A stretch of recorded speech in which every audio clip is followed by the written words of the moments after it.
comfortable more quickly and sees him progress. He's going to be able to help us out a lot this year. So he's a wonderful young man with an exceptional work ethic. Exceptional.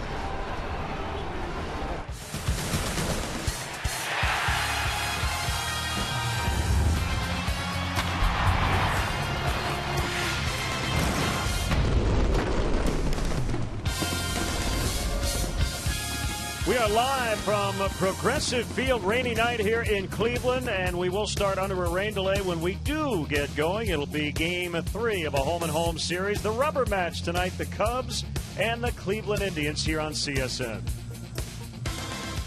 Great to have you with us alongside Jim DeShays. I'm Len Casper. An historic win last night, 17-0. That was the biggest shutout victory ever in interleague play, and thankfully it was the Cubs with the 17. Yeah, the Cubs obviously played a complete game. Yoshi Wada had a very nice start. Obviously did a lot of hitting, but they played some really good defense, too. Chris Coghlan came up with a big play early on, threw a man out at home plate. At the time, looked like it would be a big play, but no play stands alone when he scores 17 runs. How about Addison Russell? He makes this play out behind second base time and time again, but maybe none better than that one. And a 5-6-3 double play. Yeah, combined 4-hit shutout. That should have been a bigger story, but when you score 17 runs and a guy making his first major league start has 4 hits, the offense definitely grabbed the headlines. Yeah, first big league knock for Kyle Schwarber was a triple. He ends up with 4. Addison Russell went deep. Anthony Rizzo, who had been in a little bit of a funk, blistered the ball to second base for an out, first time up, so he says, never mind that, I'm going to hit one into the seats. Chris Denorfia picked on a sinker, hit his first home run in a Cub uniform, and then Chris Bryant off the outfielder, David Murphy, hits one about 460 feet to straightaway center field. So the Cubs sent at least 9 men to the plate in 3 different innings last night. The Indians forced to make a couple of roster moves to try to bolster their bullpen as a result. They used 9 pitchers in a 9-inning game, but 2 of those guys were position players. And as we look to tonight, a very good pitching matchup.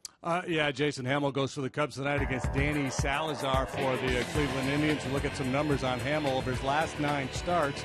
4-1 with a 2.15 ERA. A little shaky last time out. Only went 5 innings, matching his low for the season. Salazar's an interesting cat. This kid, 25 years of age, he can really light up the radar gun. 95-plus mile-an-hour heater, and in his home ballpark, he's been very impressive. 3-0 with a 3.16 earned run average. Yeah, and like Hamill, Salazar very good with a strikeouts to walk ratio this season. Last night it was all about an amazing offense. 17-0 on 18 hits, and again the pitching shut them out as well. Cubs will take probably 8 or 9 tonight, wouldn't they? Cubs and Indians coming up.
Reinforcements needed, and dipped down into the minor leagues and brought up a couple of arms.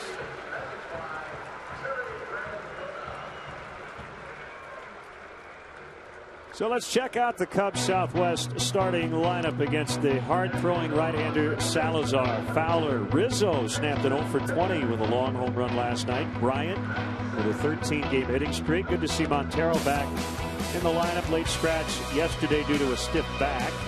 Castro at short. Chris Coghlan on his 30th birthday playing left. Chris DeNorfie is in right. Kyle Schwarber DHing again, coming off a 4-hit performance, and Russell, the second baseman, batting ninth. Take a look at Cleveland defensively here tonight. Michael Brantley in left this evening. The aforementioned Michael Bourne appealing his suspension, so he's in center tonight. Brandon Moss, a little wobbly out there in right field the last night. He's back out there again tonight. Urshela, Lindor, the youngsters on the left side of the infield. Lindor made, well, I guess you could call it a costly error. It led to 7 runs. Didn't really matter that much in the outcome. Jason Kipnis and Carlos Santana on the right side of the infield. Yan Gomes solid behind the plate, and the Lexus starting pitcher for the Indians, 25-year-old right-hander Danny Salazar, 6 foot even, $1.85. He's made 11 starts. He's 6-2 with a 3.54 ERA. Check out the strikeout walk numbers: 87 punch-outs in 68 2/3. He's walked only 18. He has been a little vulnerable to the home run ball. He's allowed 10 of those. Got a mid to upper 90s fastball, an outstanding changeup. That's his best secondary pitch. He also throws a slider and a curve. So an opportunity here these 2 days in Cleveland to gain 2 games on the Cardinals. They dropped their second in a row in Minnesota earlier this afternoon, 2-1.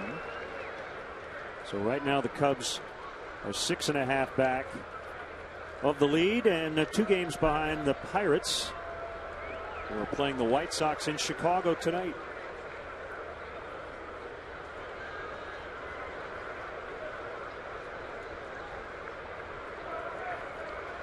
So we are finally ready for baseball, and the first pitch is high and outside on Dexter Fowler.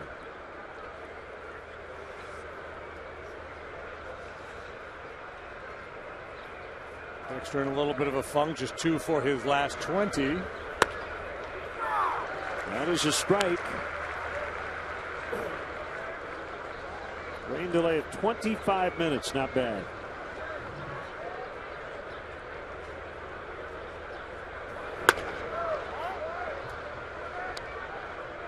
Top the mid at 94, but up and out of the zone. 2 balls and a strike. Rizzo on deck. A fly ball to left. It's Michael Brantley to haul it in.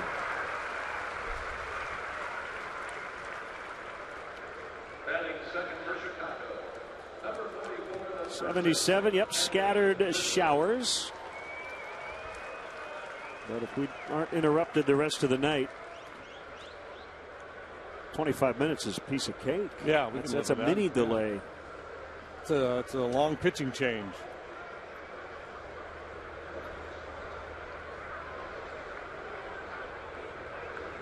Yeah, it's one of those really long replay review challenges. The shortstop Lindor makes the catch, a little smile, because last night he didn't have it. Yeah, and you could hear him up here just screaming, I have it, I have it, I have it. That was the problem last night. He didn't take charge, and I'm sure Terry Francona told him, hey, don't be afraid out there. Don't be tentative. Don't assume somebody's going to run you off the ball. He looked first at the second baseman, then at the center fielder last night. Here he learned his lesson. He took charge early. Chris Bryant, the longest active hit streak in the bigs, 13 and counting. And the longest by Cubs rookies since Jerome Walton's major league record-setting 30-gamer in 1989. 2 hits, including his first career grand slam last night. And he bounces it foul.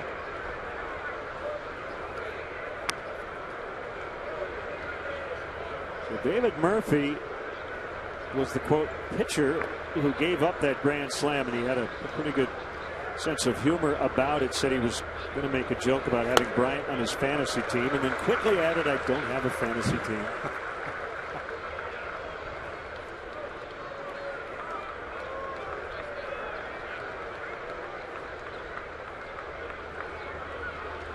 1-2. Hit hard on the ground, but right at Kipnis, who was shaded up the middle, and the Cubs go down 1-2-3 after a 25-minute delay. Jason Hammel to the mound when we return.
Terry Francona's lineup brought to you by Southwest. They're well under 500 here at home. They do score more here than on the road, however. Jason Kipnis has been the best hitter in the big leagues in his home ballpark this season. Lindor, Brantley, Santana, who won the game with a big homer on Tuesday night in Chicago. Murphy will DH. Moss in right, Yan Gomes at catcher. It's Michael Bourne in center, and Giovanni Urshela, the third baseman. Cubs defensively, solid ball game last night. Coghlan, Fowler, Denorfia patrol the outfield. Third to first will go Bryant Castro, Russell Rizzo. Miguel Montero scratched last night with a bit of a tight back in there this evening, and Alexis pursuing perfection starting pitcher for the Cubs is one Jason Hammel. 12 starts, 5-2, 281 the earned run average. He too with that sparkling strikeout to walk ratio, 80 punchouts, just 12 freebies. 6'6", 225. Jason to Jason. Hammel versus Kipnis. And ball one. 12-game hitting streak, 21 in a row at home. He's hitting .392 in this ballpark.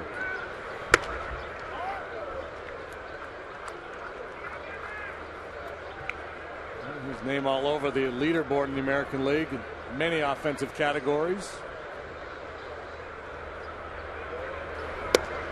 Nice adjustment made by Hammel. Right down the middle, 2-1. 200th career start for Hammel, his 258th overall appearance. So let's carry that's 58 relief appearances. Good work. 200 starts. Good ciphering right there. Thank you.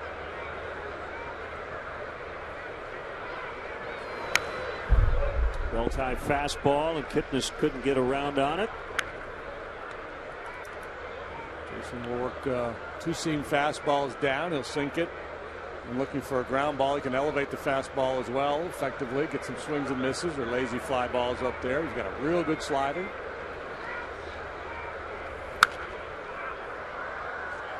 Throws a curve and a change, but doesn't use those two very often.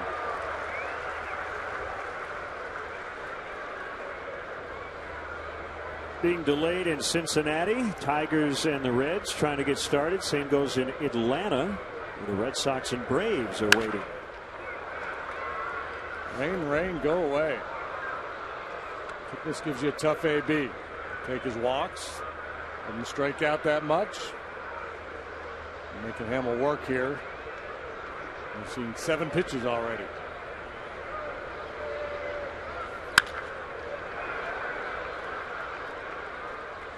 Well, as Oil Can Boyd once said, that's what you get for building a ballpark on the ocean.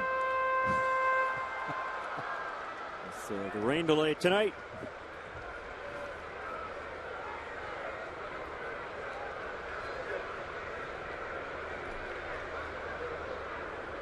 The old Cleveland Ocean. Ball 4. This is a grindy lineup. They work their walks. They don't strike out a ton. We're talking with Joe Madden. He's impressed with this lineup.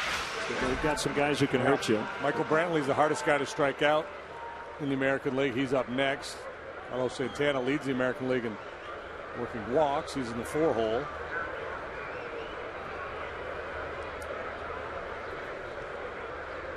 This was pretty aggressive on the bases the other night in Chicago. Switch hitting Lindor takes ball 1.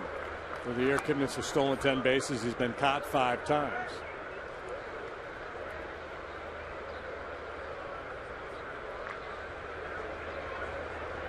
Home debut last night for Lindor. Went 0 for 4 and committed that error in the 9th that led to 7 unearned runs.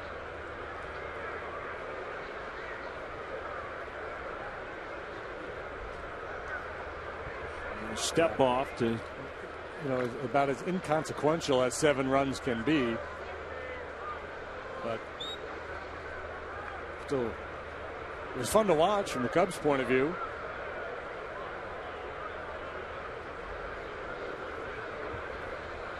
I don't know if I've ever seen 7 unearned runs in 1 inning. We saw a lot of things last night that we don't normally see. 3 out of the 9 innings, the Cubs sent at least 9 men to the plate, 4 home runs. I saw 2 mid-count pitching changes, 1 early in the game. Well, and not only the offensive performance, but the fact that it totally overshadowed a combined 4-hit shutout. And usually those are like 17-3, 17-8. It was 17-0.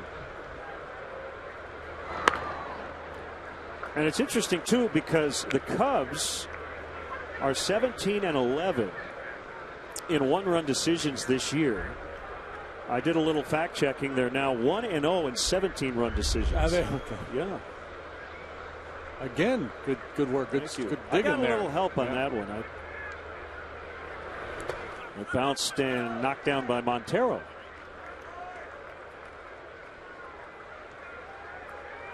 Yeah, I was going to drop that in the open, but I forgot.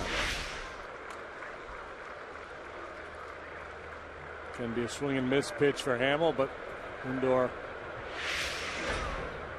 disregarding. In Jason's best games, and there's been many of them this year, it's been strike 1 a lot, working really quickly, attacking the hitter. Yeah, not a lot of these deep counts. 2 batters in, and he's already made 13 pitches. Yeah, well, that elevated fastball gets fouled off a lot, and that'll extend at bats, and I'm sure it's not by design. And perhaps it is. Maybe that's the book on Lindor to elevate, but Jason, when he's at his best, it's more 2-seamers down around the knees, and then every now and then come upstairs with a fastball. They just called the game in Cincinnati, so Tigers and Reds will not play tonight. That's a fair ball as Bryant was playing off the line at third. Kipnis racing toward third. Coughlin's throw will go to second, and the Indians are in business. They got him cornered with nobody out.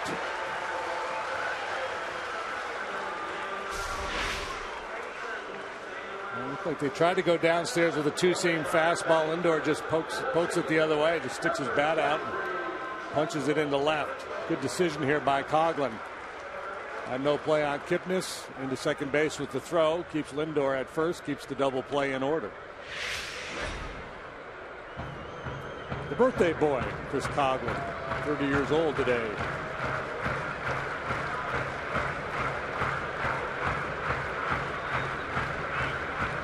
And now it's Brantley. Cubs will play for a double play chance. In the middle of their infield, Bryant and Rizzo could come home theoretically.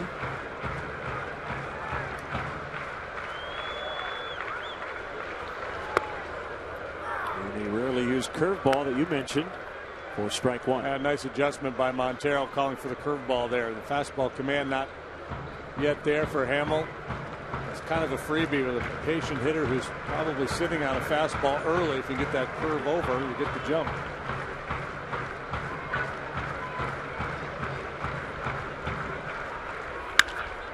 Slicing drive, left field corner. That ball twisting, and it's going to land fair, and it's going to bounce out of play. So the Indians grab the lead as Brantley knocks in Kipnis with a run-scoring double. Lindor will have to stop at third. I thought that ball might slice foul, but it did not. Yeah, I'm with you. I was convinced it was going to slice foul when I saw it off the bat. Lindor goes the other way for a single. Brantley drives this ball into the left field corner for 2 bases.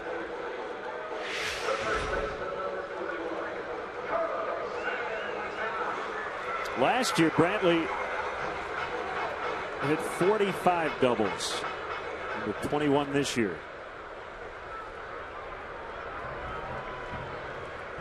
Still no outs.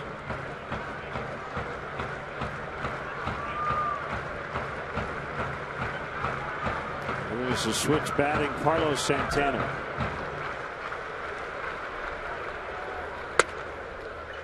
Curve strike.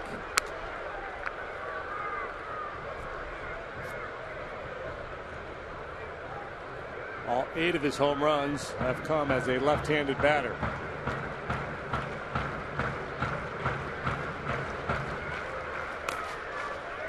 It gets away, and Lindor will score. That ball hits his foot, and Brantley's going to hold it third.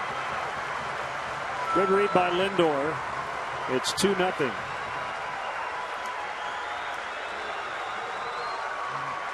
Coming out with a little bounce in their step here tonight. That's an aggressive go there by Lindor with nobody out. He got away with it.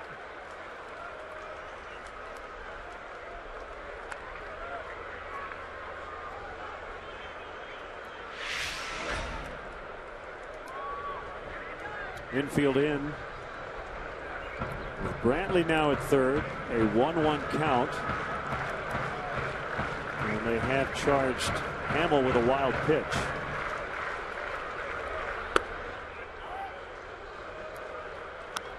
His 4th of the year.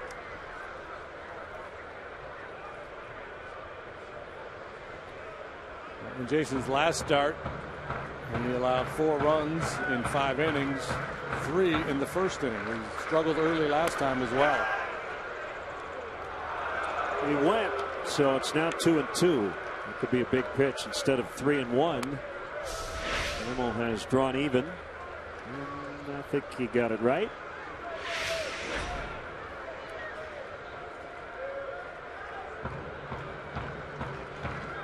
Castro joining Russell and Rizzo on the right side of the infield. Everybody playing pretty tight.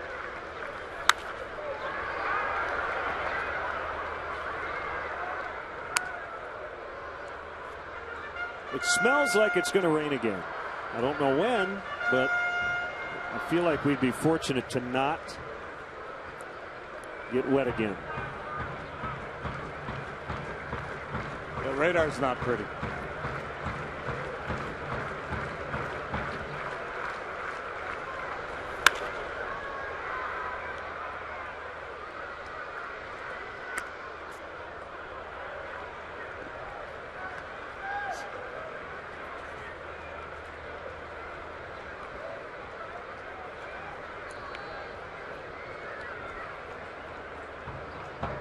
Laborious opening inning here for Jason Hamill. Facing just his 4th hitter, a walk, a single, a double, a wild pitch. And a 2-2 on the way. It's outside and it's full with Murphy on deck. He's having a hard time getting that ball down around the knees.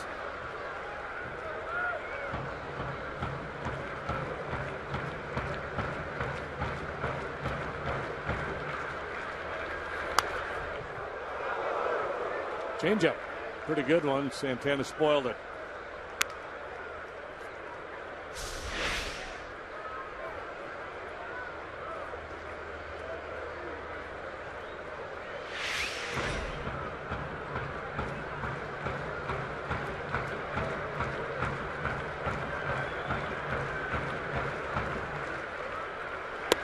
swing and a miss. So on his 25th pitch, he gets the first out. He needed a punch out. He needed to keep this ball out of play. He had a good pitch with the changeup. Santana fouled it off. He came back with that slider down and in under his bat and got his strikeout.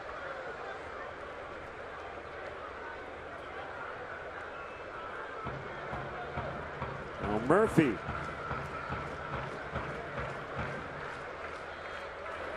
Infield still in.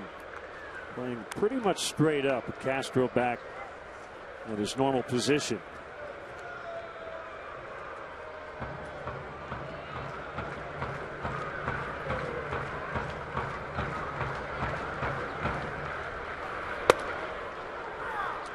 Hamels pitches per plate appearance 3.72, which is a little better than average.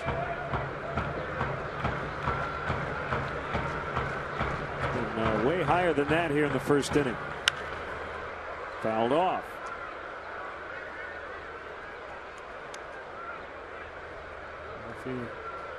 Part-time player, but good against right-handed pitching. He's only had 5 at-bats against lefties this year. With runners in scoring position, a .344 hitter.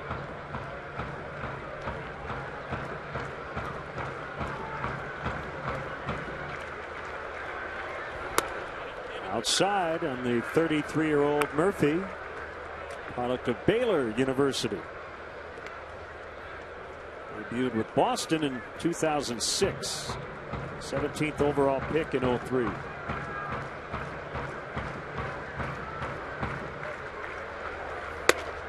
Cut and a miss. Strike 3. Back-to-back Ks for Hamel as he tries to strand Brantley at third, and he's 2/3 of the way there. Murphy just a little late getting set there, and that caused everything to be late. Tardy on the fastball.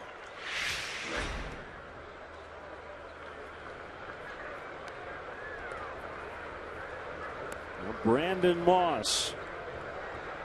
Infield back. And shifted around toward right.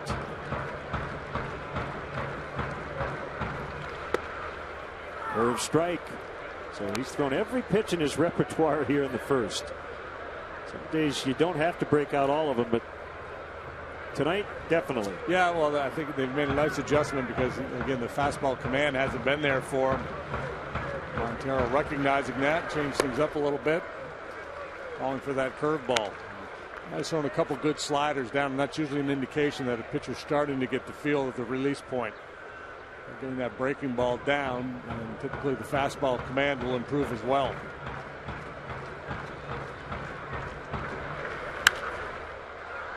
Fouled out of play.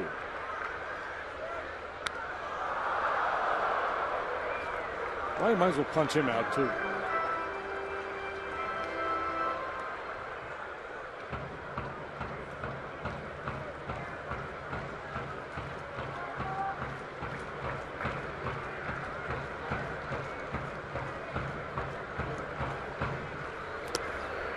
Knocked down by Montero.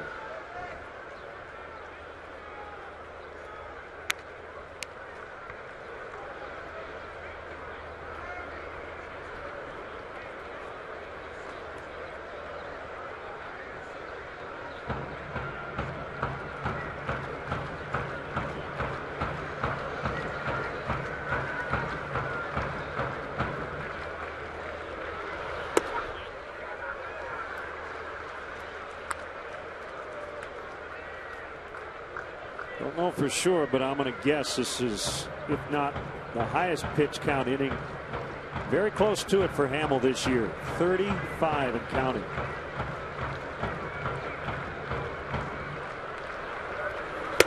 Swing and a miss on a changeup to end the inning. The Indians get 2 and lead after 1.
Coors Light, Chicago's most popular game show where fans test their sports trivia knowledge and try to win cold hard cash. Beer Money Sunday at 7 on Comcast Sportsnet. Skies have darkened. Jerry Davis and a member of the grounds crew, Michael Brantley, taking a look at the radar as well, and that smirk by Mr. Davis, I think, tells us we're looking at some more rain.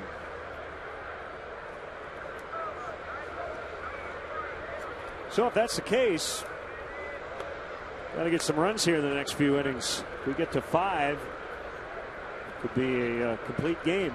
There's Montero against Danny Salazar, and a 4-seamer for a strike. Salazar has maxed out at 99 miles an hour with the fastball this year. He's hit 100 in the past. He averages a little better than 95. He's one of 8 starters in all of Major League Baseball that can make that claim, an average fastball of 95 or better.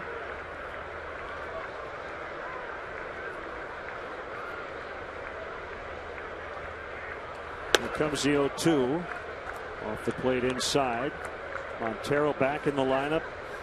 Minor back stiffness kept him out of there last night. He's got 9 home runs, and as a catcher, that's tied for the National League lead with Buster Posey, and he chased one in the dirt for Salazar's first strikeout. Hey, Cub fans, let's go. The Cubs are heating up, and so is the weather, so make plans to enjoy a beautiful game at Wrigley Field. Cubs are back home with 4 games set, starting on Monday with the Dodgers. Tickets are still available, so visit Cubs.com. Do it now. Now the shortstop, Starlin Castro, 1 for 5 with a run scored last night.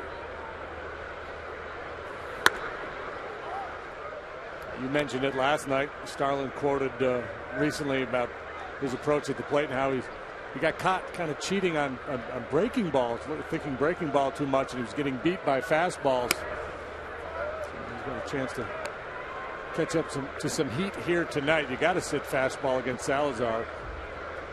That's what makes that changeup so effective for him.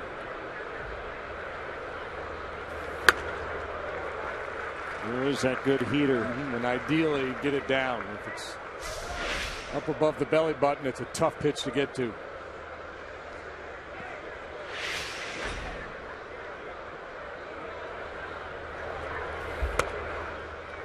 Two and 2. Coghlan next. Cubs went down 1-2-3 in the first. Indians came back, scored twice off Jason Hamill.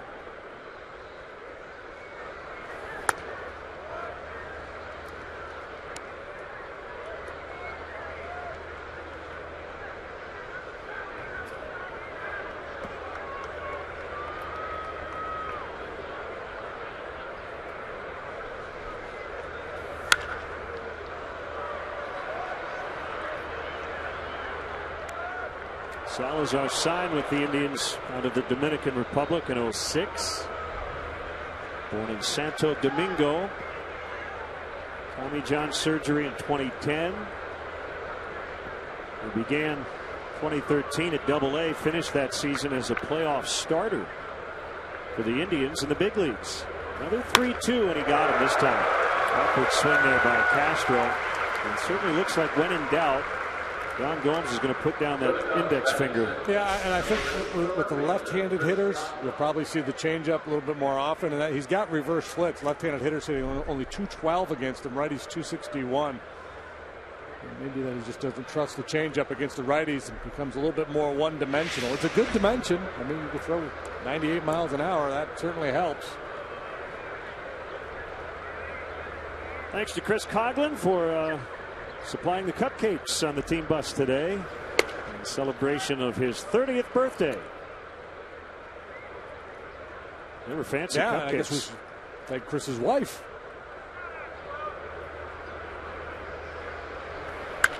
Fouled away. Yeah, those weren't any run-of-the-mill cupcakes. Those were high-end cupcakes. What did you? I had the strawberry one. I had the strawberry filling and the little apple thing going on. Good stuff. Oh, I didn't know. So those are from Chris's wife? Yes, too? yes. Okay. She wasn't here, so she had them delivered to the room. Very nice. He's been hot as of late. 2 hits, 3 walks, 3 runs last night, and had that big throw early to get Brantley at the plate. Sounds funny to say a big throw and you win 17-0, but you never know. That game could have played out differently.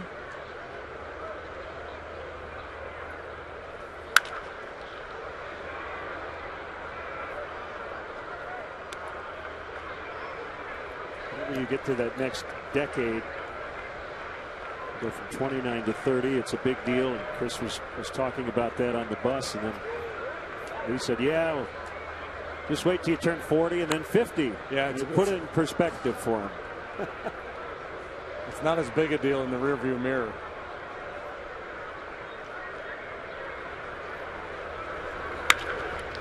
That deflected off the leg of the pitcher. Salazar goes right to Kipnis, and it'll go 1-4 to 3. 2-zip Cleveland in the second.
With your very own Coors Light Refresherator.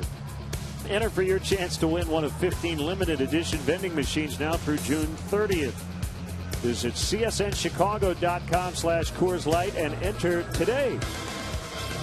They have changed the scoring on the wild pitch, allowing Lindor to score. It's now a passed ball charged to Montero. So one of those runs unearned. Yeah. So Hamill made 37 pitches in his last start, 36 in his first inning of his last start, 36 tonight. Yeah, and I think I recall at the time we took a look at the numbers, and he had been really good in the first inning up until that last time out.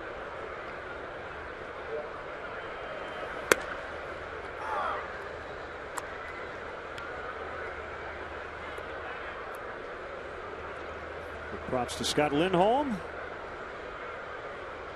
And beyond the box score for tweeting that info. Gomes and Urshela, the only right-handed bats that Hamill will face in this Indian lineup tonight. Right-handed hitters hitting just $198 against him.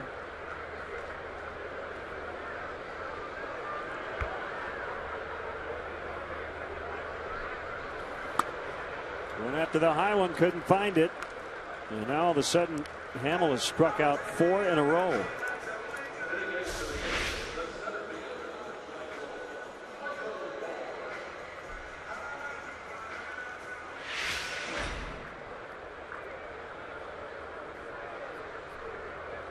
Here's Bourne, appealed his 1-game suspension, and really no reason not to, especially if you're in the lineup as he was tonight. If he has the appeal heard, it'll either be no games or it'll stay at 1. And if he wants to drop that appeal, he can wait till the Indians face a left-handed starter and just say, I'll serve it tonight. I imagine that's what the thinking is.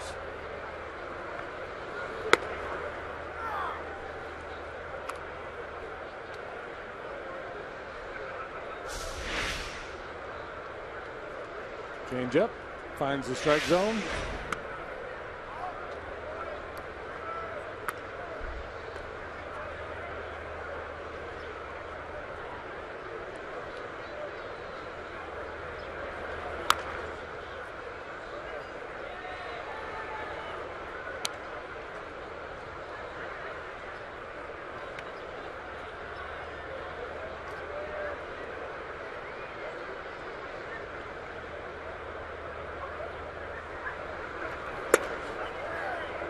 He got him 5 straight for Hamel. Wow, that's pretty impressive.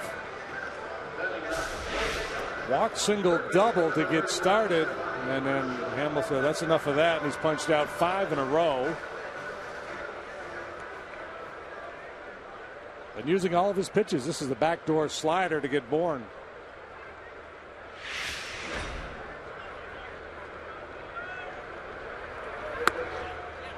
Third baseman Urshela.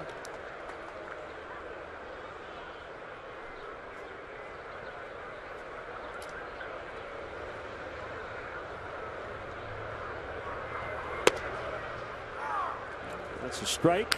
Indians are high on Urshela. Young guy, very good defender. Good numbers as a minor leaguer, good power numbers.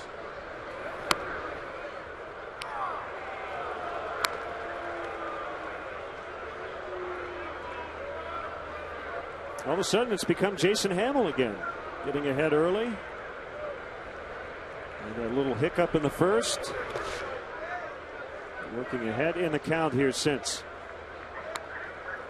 The bizarre stories of the day in baseball. Pablo Sandoval finding himself on the bench tonight because he posted on Instagram during a game. He admitted that he did it. Denorfia on the run makes the catch just onto the warning track. We'll get into the social media stuff when we come back. 2-0 Indians.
On Comcast Sportsnet.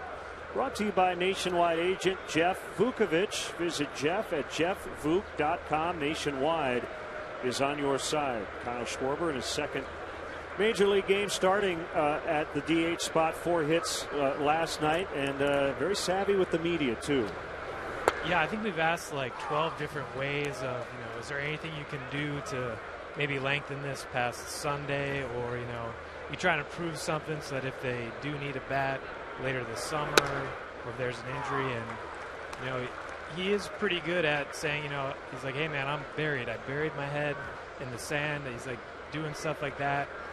It's just going to get him into a funk, thinking about the wrong things. And he's clearly shown a lot of maturity up here, especially with having 40 family members in town here, and the media at his locker, before every game. He's done a nice job of it.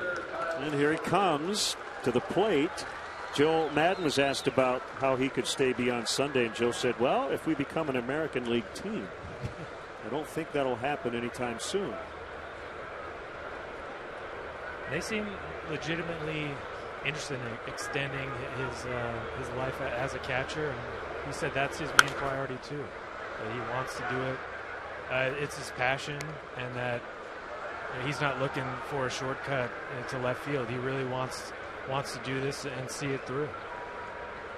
Which I think, JD, is probably pretty rare, right? When given the opportunity to maybe get here sooner than later. Yeah, I think he's a kid who obviously sees the big picture.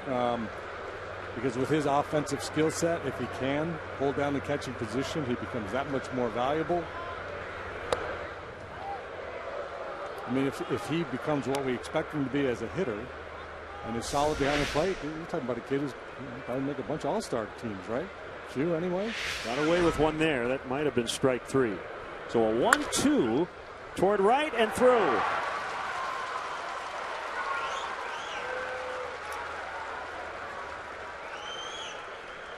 You've written about this before. There were some people who thought he went way too high in the draft, right?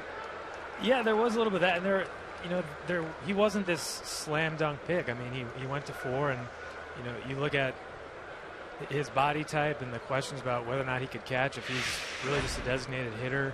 Do you take him at number 4? And here we are, almost exactly a year later, a year plus, and he's in the big leagues putting up 4 hits, and we're wondering how the Cubs could possibly send him back down to the minors. It's just funny how fast perception can change.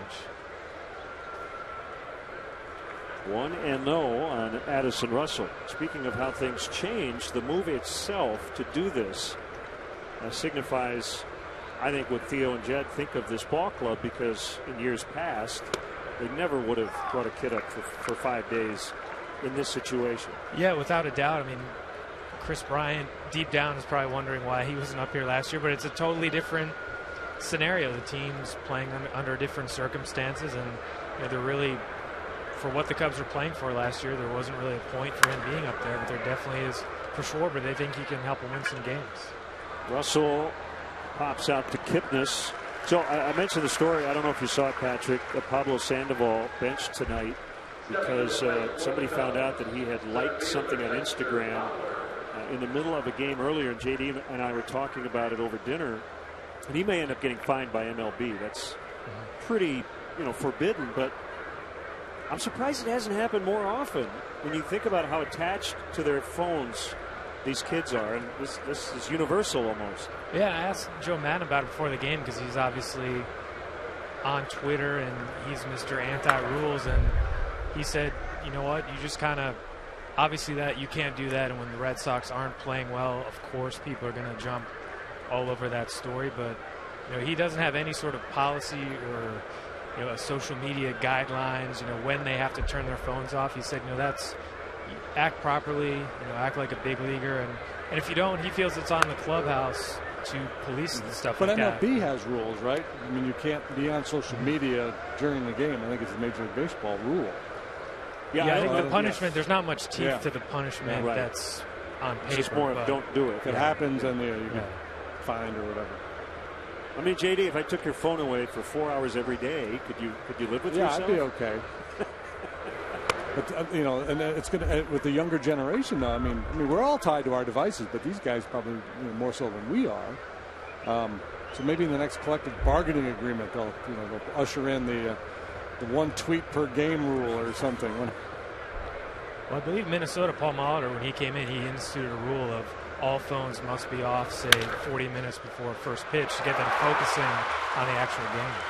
Schwarber trying to make it to third, and he will. Throw back to first, gets away. Schwarber is going to be sent to the plate, and he's going to score without a throw. And the Cubs get on the board. A defensive miscue by the Indians.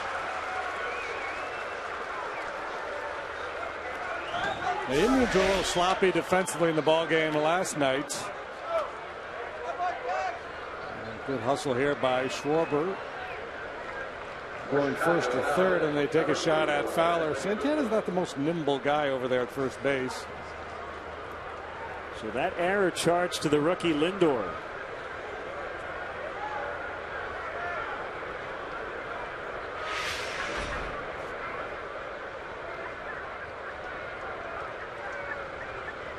Well, I think managers have to be very careful about banning the guys from being on their phones, and I think that's why Joe does it, is that there might be a tipping point, right, JD, where a 23-year-old kid's going, I mean, well, I think the best philosophy that that I've heard over the years is fewer rules the better.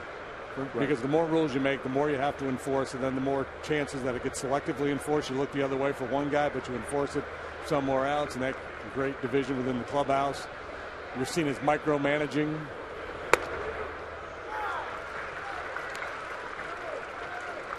Look, I'm sure there are a lot of people watching tonight. I would be one of those people. I would prefer my son to be on it less. But then again, I'm on it all the time. So it's one thing to ask a little less is more, but it's another thing to just say, that's it. No more. 2 strikes on Anthony Rizzo. Kyle Schwarber making it happen again. Single and a run. What else is new, Patrick? That's a good question. Yeah. Blackhawks won the Stanley Cup. Did you hear that? I did hear about that. Great celebration today. Soldier Field. I like Crawford's every other year speech downtown. That's the highlight for me. Left field, and it'll be caught by Brantley. Patrick Mooney, our Cubs insider. Cubs on the board, trailing 2-1.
Baseball will be Tuesday night, and the Cubs battle the NL West leading Los Angeles Dodgers.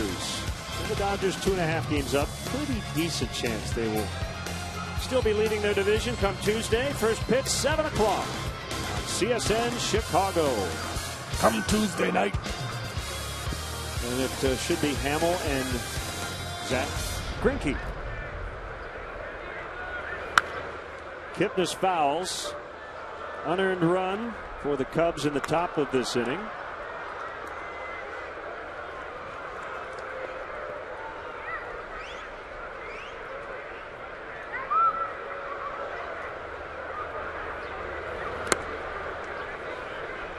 Pitch in the dirt.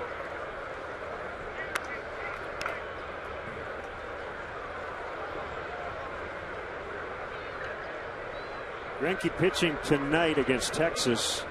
5-2 with a 195 earned run average. Not much foul ground here. Bryant does not have a play.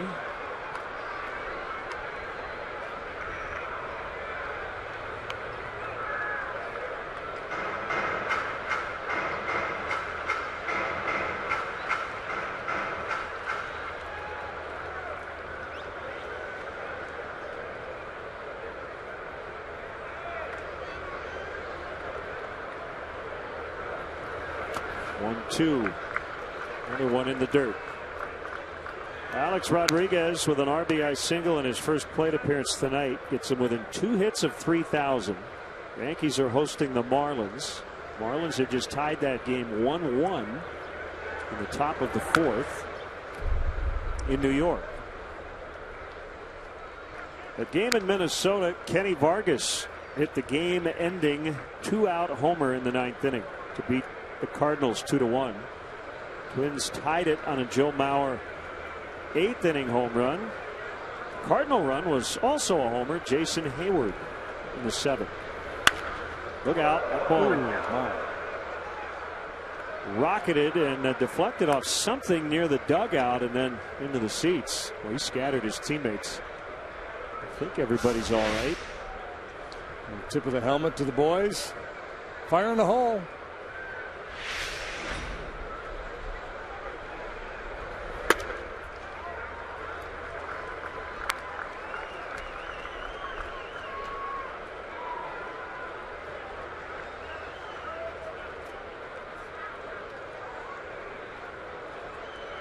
This guy has been a very tough out.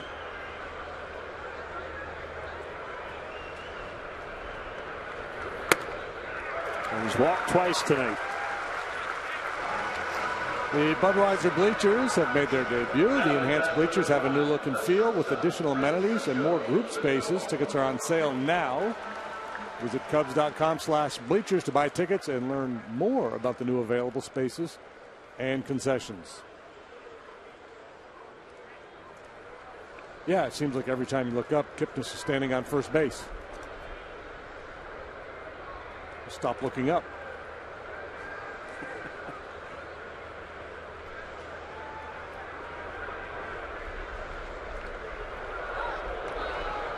Not that they would do it here, but the Cleveland Indians use the sacrifice bunt a lot. More than any other team in the American League and more than most of the National League clubs.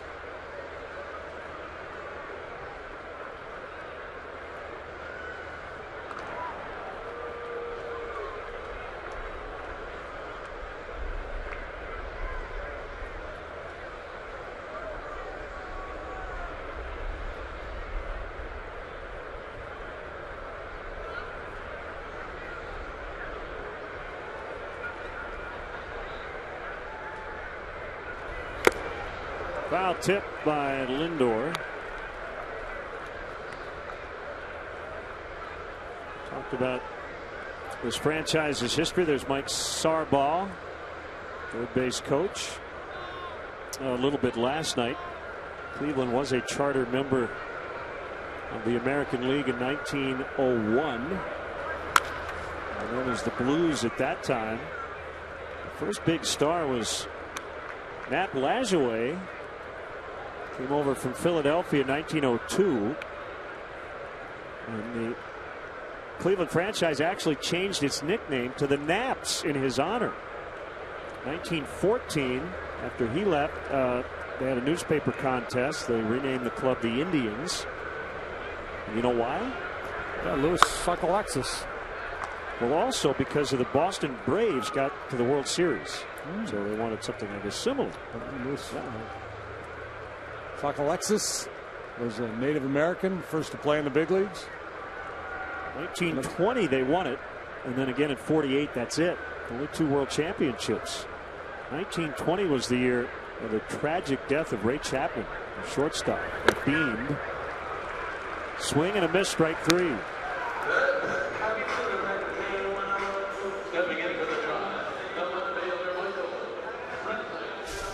Back in the day, the newspaper writers would just drop nicknames on teams, and it was just either catch or not catch on.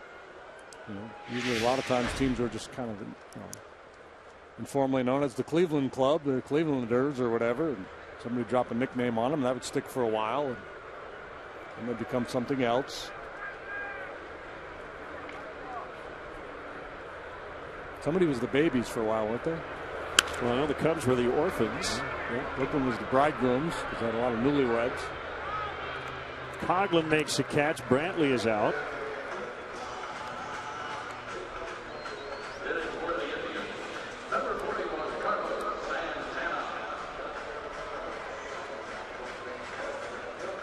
It's like the Red Sox, they might become the tweeters because of Sandoval. Somebody just catch onto a story like that. And right.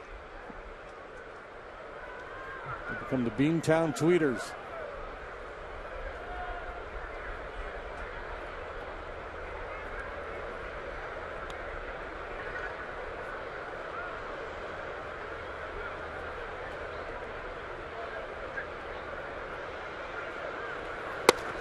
Just to follow up a little bit on that Sandoval story, it's an interesting contradiction of sorts in that Major League Baseball is trying to make their players more accessible. They promote their guys using social media to interact and engage with the fans. But obviously there's a time and a place for it. Right, yeah, it opens a dangerous can of worms otherwise. If you let guys do that during the game, take selfies in the dugout and that sort of thing.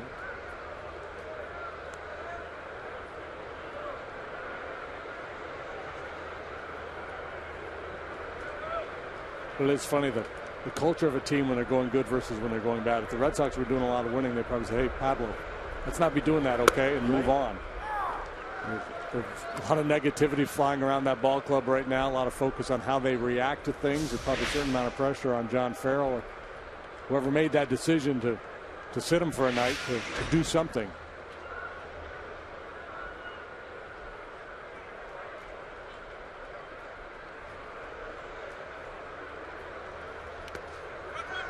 Frankly, I've always had a hard time with the notion of disciplining a player by not playing him. It's like, anywhere else in the work world, right? Hey, we're not happy with you, so take the day off. That doesn't make any sense. Right.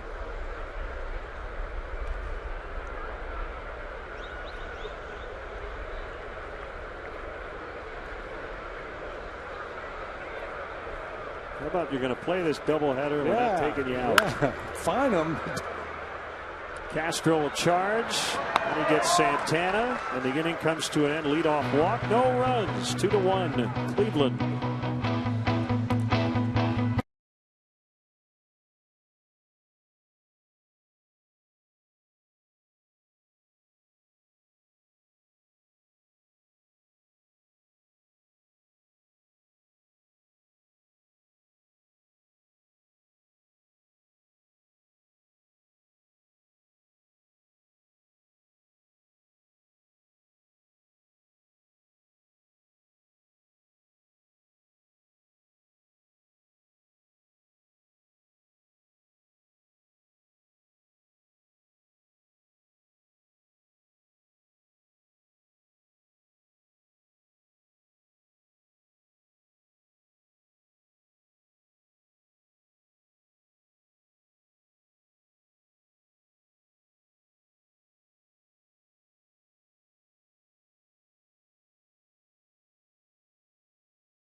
11th, the Zach Brown Band is coming back to Wrigley Field for their Jekyll and Hyde tour. Tickets are on sale now at Cubs.com/Zach Brown Band. 3-time Grammy-winning Zach Brown Band at Wrigley Field. You don't want to miss it. 2-1 ball game. We will not have a shutout in this one. 6-0 Indians Tuesday in Chicago. 17-zip Cubs here last evening. Bryant, Montero, and Castro against Danny Salazar off the outside corner.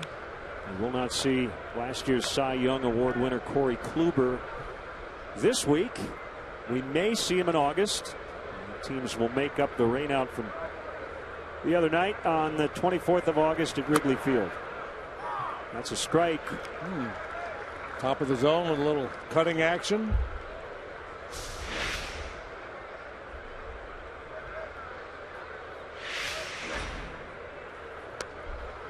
There's that changeup.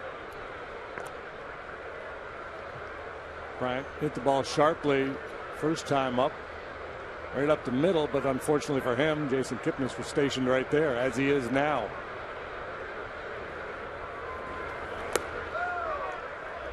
Looks like Salazar is wearing the old school stirrups. That always stands out because so few guys do these days. Probably have to special order them.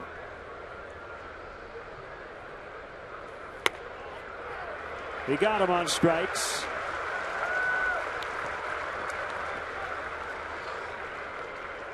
This is fourth. The Chicago batter is the catcher, Miguel Montero. Well, not really trying to paint a corner there. Just reached back, humped up, threw 95-mile-an-hour fastball, and Chris never got it started.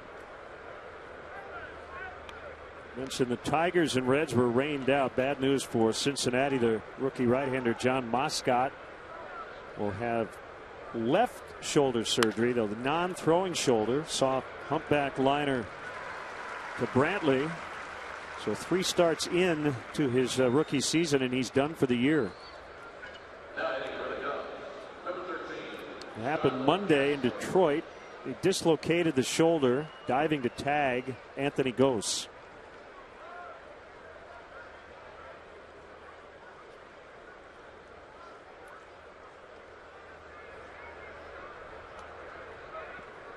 That's why I'm not a big proponent of pitchers ever diving anywhere.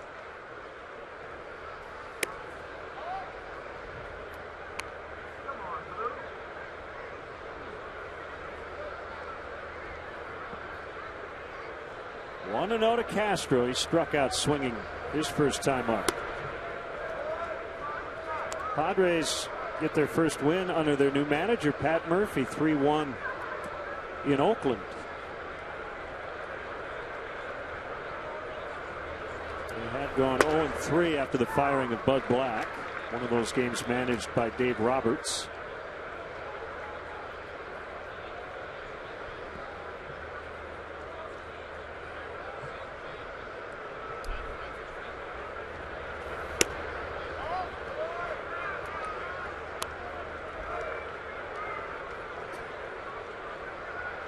Castro, a strikeout victim last time, swung at a pitch way up out of the zone. This would be a good time, though, to cheat on one, try to get the head out. 2 outs, nobody on. Had a baby. He did.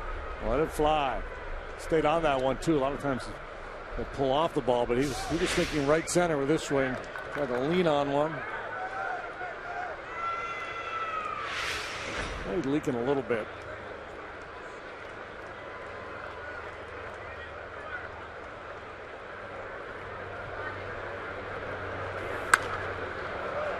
Better that time. See the way he really emphasized his finish.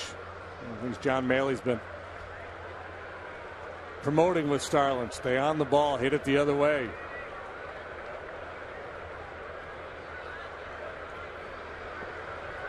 He had to be feeling pretty good about last night's events.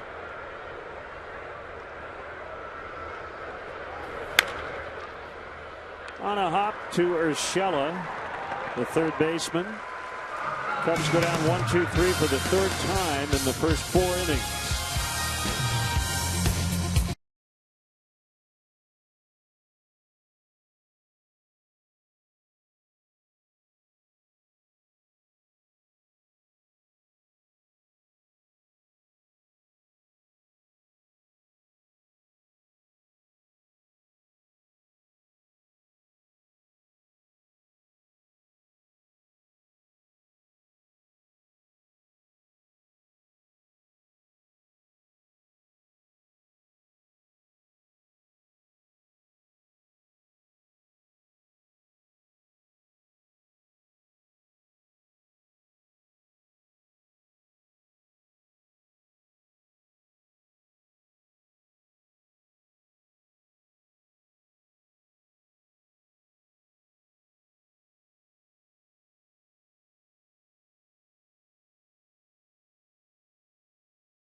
TSN Plus.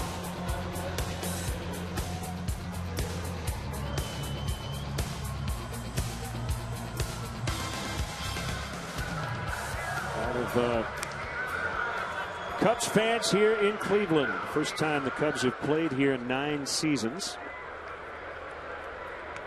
Yeah, I bumped into some Cub fans walking around downtown earlier today. Did it hurt? I kind of sidestepped them just a little bit, but they wanted to say hi. I said, hey, say hi to Len. So, hi, Len. Hey, guys. Jason Hammel, much better here these last couple of innings. Really going back to the first after the Michael Brantley double. He has not allowed a hit and only one base runner. That was the Kipnis walk to lead off the third. He's got better finish on his pitches. He's been able to get the fastball down.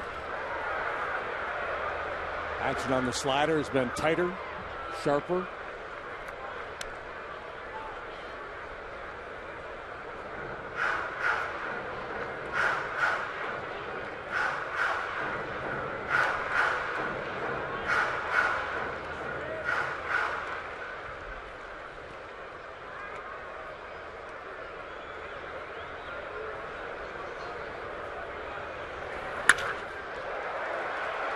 That's going to get all the way to the wall for Murphy. And he'll stand at second with a 2-bagger. Pretty good swing for a pitcher. Let's take a look at our pitch tracks. That ball out over the plate and up.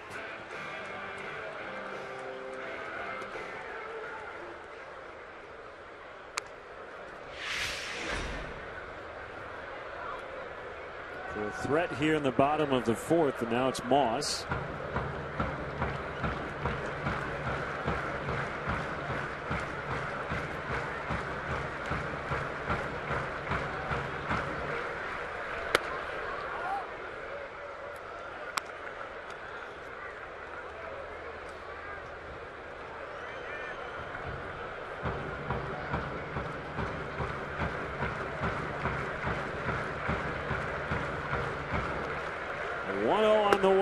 Cut and a miss on a curve.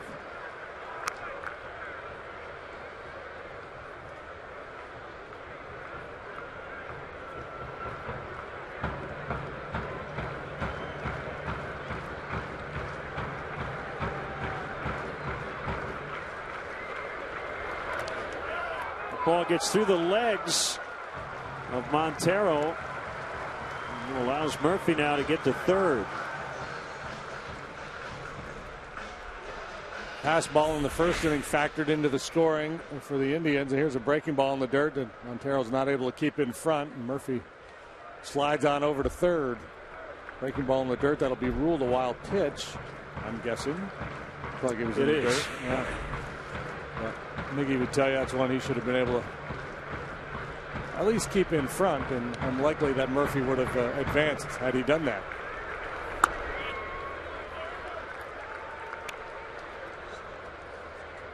With Brantley on third base back in the first inning, that's when Hammel started striking everybody out. See if he can do that here with Moss. Infield pulled in. Here's the pitch. Based on the numbers, Moss and Gomes, the two guys most likely to strike out in this Indians lineup. Especially when you put that guy down there in third base. Just get a little jumpy trying to drive that run home.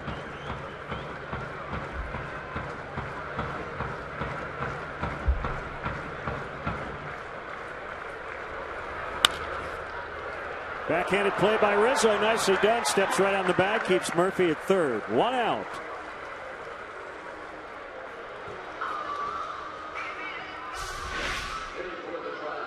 Well, I didn't get the punch out, but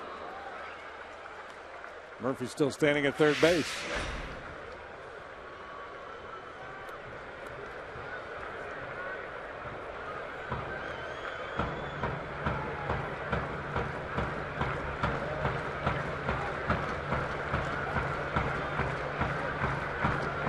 Rizzo way off the line at first.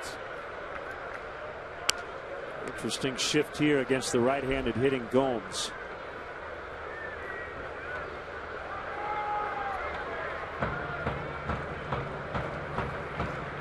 It's been a real struggle and a small sample size for him.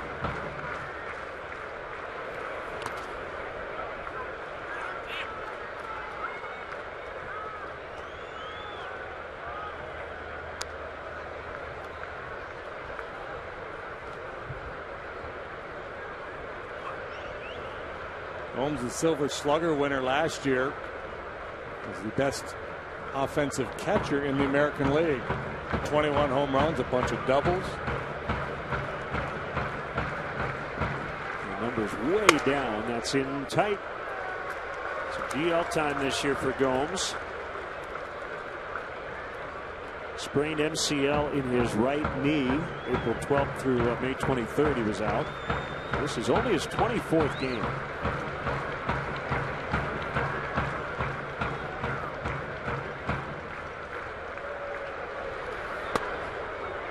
3-1. How about that? 3-0 breaking ball. I'd rather walk him than throw him a cookie here on 3-0.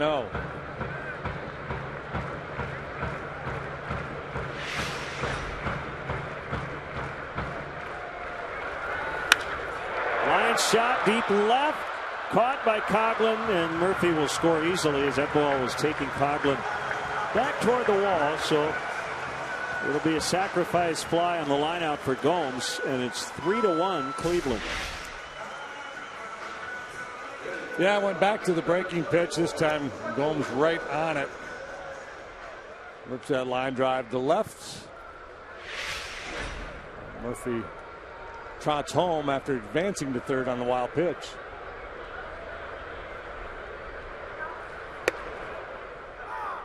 It's a strike called as Bourne showed bunt.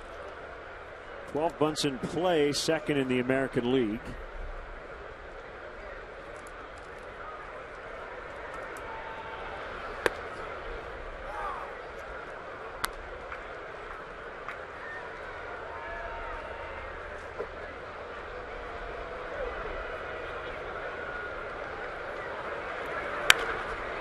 A fly ball sending Fowler back. And he gets to the spot, and that'll end the inning. It's now 3-1 Cleveland at the end of 4.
Well, he's a DH tonight, but catcher by Trey. Let's watch the catcher go first to home. Yeah, it moves well. Scored on the error by Lindor. Cubs lone tally.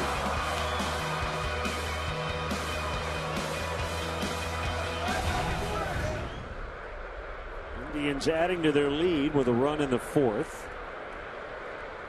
Jerry Davis has been getting Inning by inning updates on the impending rain.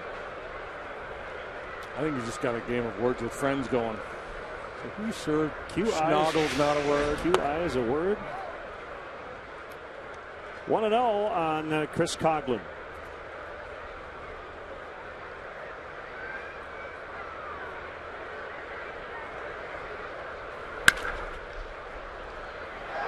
Kipnis just couldn't get it.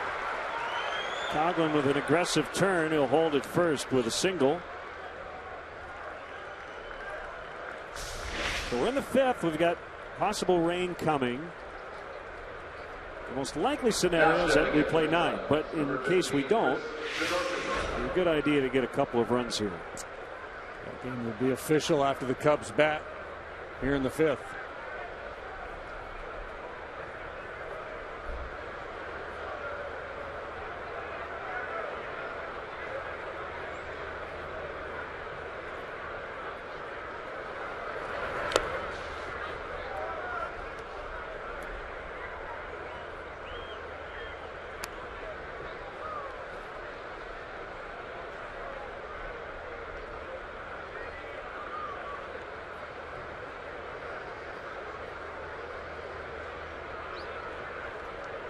Denorfia last night, the first time in his career he's knocked in 4 runs.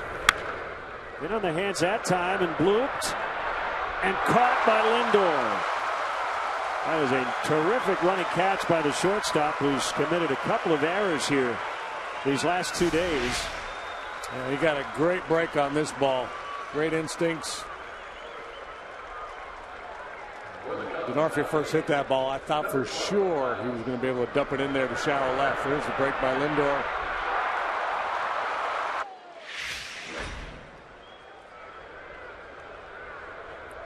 Just a kid. A little bit older than Addison Russell. Here's Schwarber hitting a cool .714.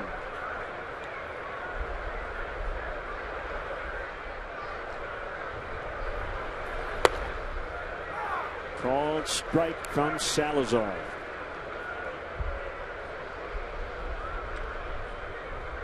Off to Minneapolis for the weekend. Twins have gotten off to a slow start here in the month of June, but have won 2 in a row after beating the Cardinals, and that helps the Cubs. Twins 36-30 under first-year manager, the Hall of Famer Paul Molitor.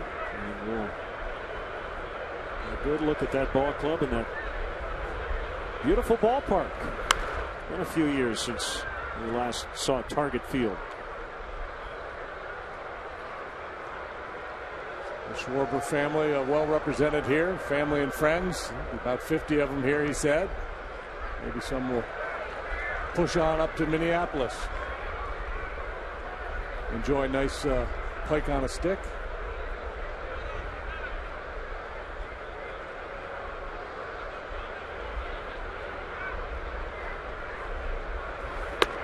Stop in at the Chatterbox Cafe for a piece of pie.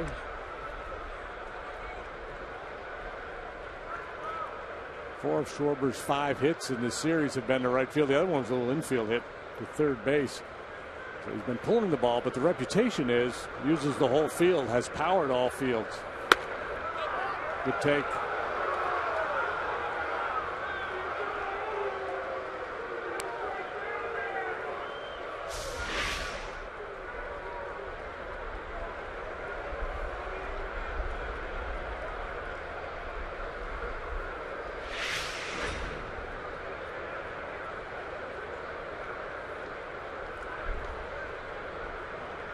Real high walk rate for Schwarber as a minor leaguer too. You love to see that discipline early. Have that debate a lot about nature versus nurture in terms of plate discipline.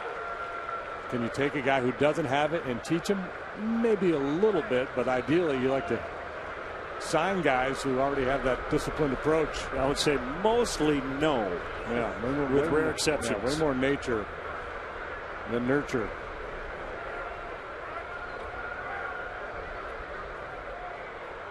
It's not uncommon for a young player to get a little bit better in that regard. Just, when they first come to the big leagues, maybe they regress a little bit, get a little antsy, a little jumpy.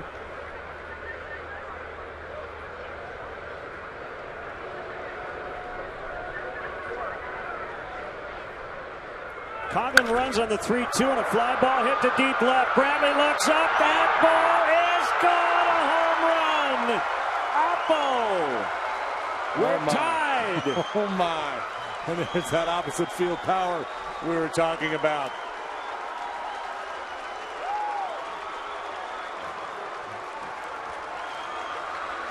What a start to his major league career. Boy, the Iowa Cubs are going to get a pretty good player on Monday, aren't they?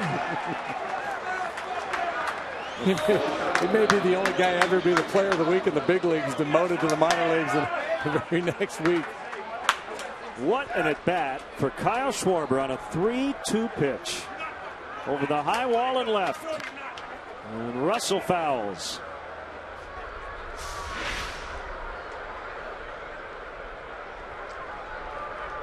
Quick, compact, short to the ball, 96, no problem. There's your Ford home run replay. Number 1. Somebody needs to find that baseball.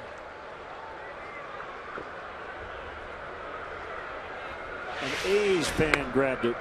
And I would imagine he's going to get some Cubs swag in exchange for that baseball.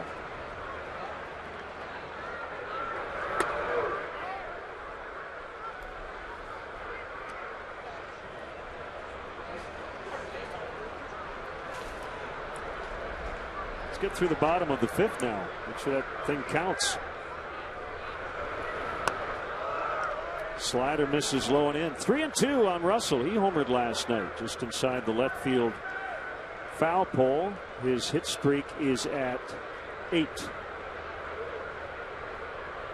Guy's calling his lawyer. What should I ask for? Ball 4.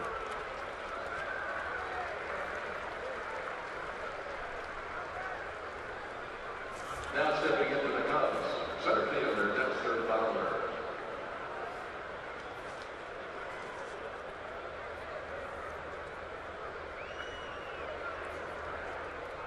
Well, if you're going to DH, yeah, he's got that part of it down. You got to hit. He's done that and then some. 2 for 2 tonight. 4 hits last night, forcing a small smile. We checked off the home run, first big league home run. His first hit was a triple.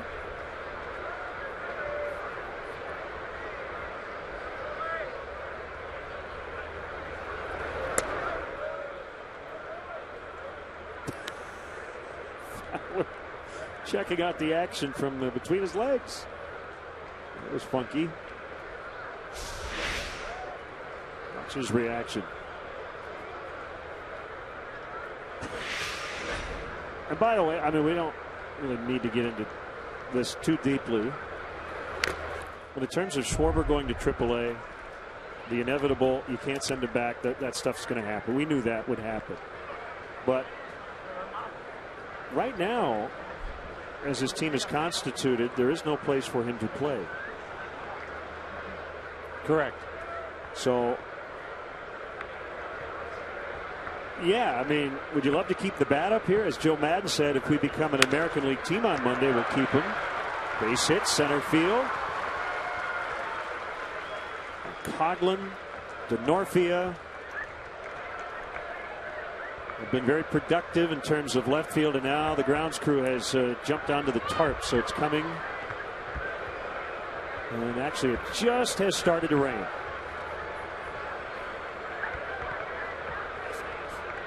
And Mickey Callaway, the pitching coach, is going to head out to the mound. If you were to suffer an injury among one of your 2 catchers, if it's Ross, you don't want Schwarber to come up here and not play. If it's Montero, I don't think the Cubs are yet comfortable enough having Schwarber catch every day. No, I don't. So it doesn't make. I think there's work that needs to happen in terms of the catching piece of it. So, it just doesn't fit right now. But you're getting a glimpse at the future, and it's really, really impressive. And we talked about this last night. I mean, after watching him hit here, albeit a very brief sample, but you look at what he did in the minor leagues, what he has shown here, and you do get the sense that, okay, well, maybe there's a way to kind of work this where he does start to play some left field, so he is available to take some at-bats out there if something were to happen, if somebody were to get hurt. You know, albeit with the long-range plan is still to be a catcher, but, you know, to get the bat here a little bit more quickly. Right, and that goes back to his individual plan as well. You've heard Theo in the past talk about he needs to catch. And that's one of the reasons he's the biggest reason he's going to AAA Iowa. So if you did keep him here and had him play the corner outfield spots, whatever, it would be taking away from that development of getting him to this level to stay as a catcher. So it's tricky, but he's helping his team a lot with the bat this week. Yeah, and I don't know about the left field piece either. I don't know how he is out there. Yeah, he played a handful of games there last year, has not played any outfield this year in the minors. But I know as a fan, you're sitting there going, play him anywhere, it doesn't matter. Well, yeah, it's easier said than done. There's two parts to the game. This is a very good problem to have for this organization and this team, to have guys knocking on the door.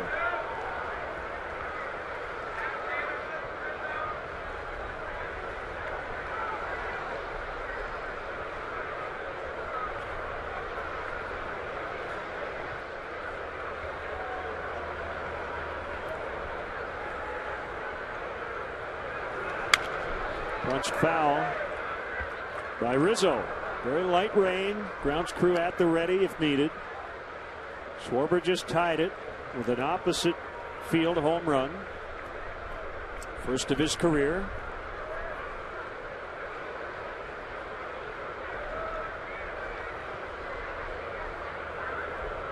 Those guys are in the ready position down there.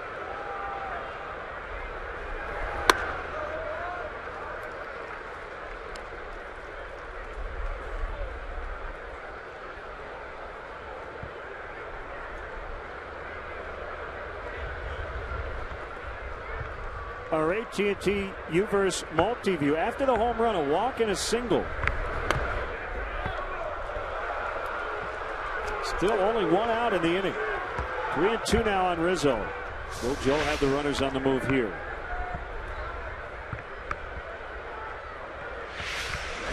Starting to rain a little harder now. And not running, and it's bounced foul.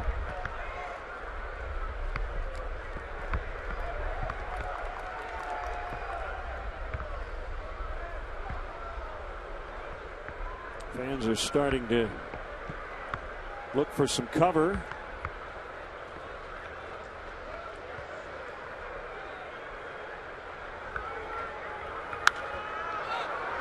High fly right field.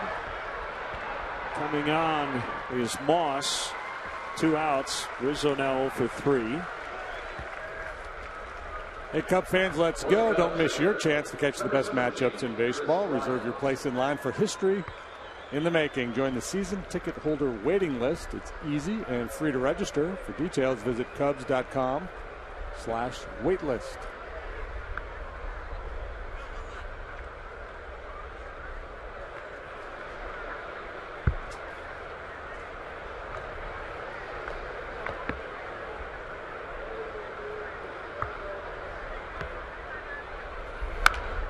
Cute off the end of the bat. Salazar's got to cover first, but he won't get there in time. The bases are loaded.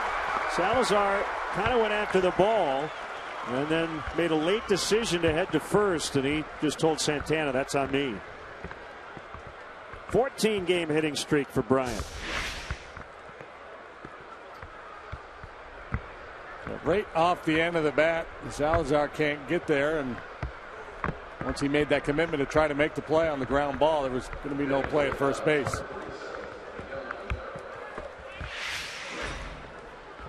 And here comes the tarp.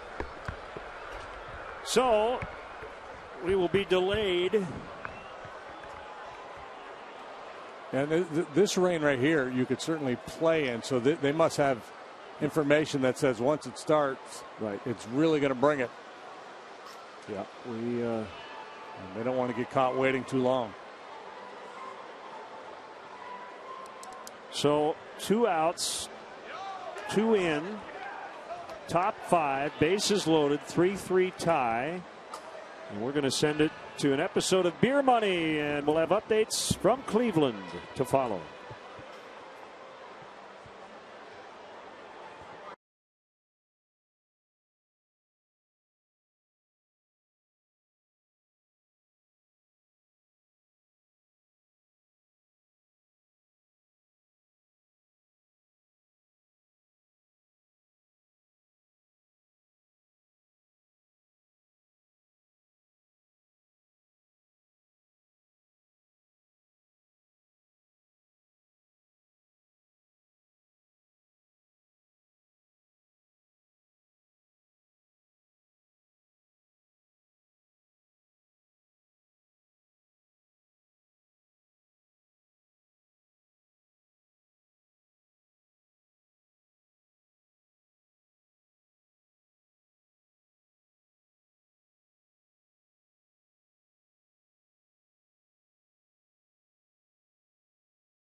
ball game. And an interesting move here by Terry Francona. He's going to bring his closer into the game with the bases loaded. And 2 outs in the 5th inning. Cody Allen coming out of the rain delay. Yeah, I actually like this move. He turns it over to Allen. Got overpowering stuff. He has struck out 41 in 27 2/3. Terry Francona identifying this as a possible game-changing situation with the bases loaded in a tie ball game. He's going to hand the ball to Cody Allen here.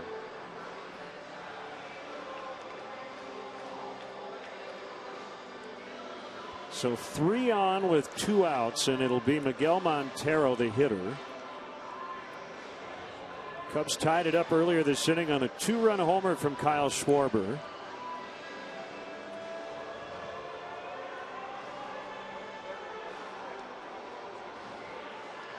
Indians got out to a 2-0 lead against Jason Hammel in the 1st inning. And here's the opposite field blast. Worked the 3-2 count and his first career homer, and they love it from his hometown. They're having a ball. Yeah, he grew up in Middletown, Ohio.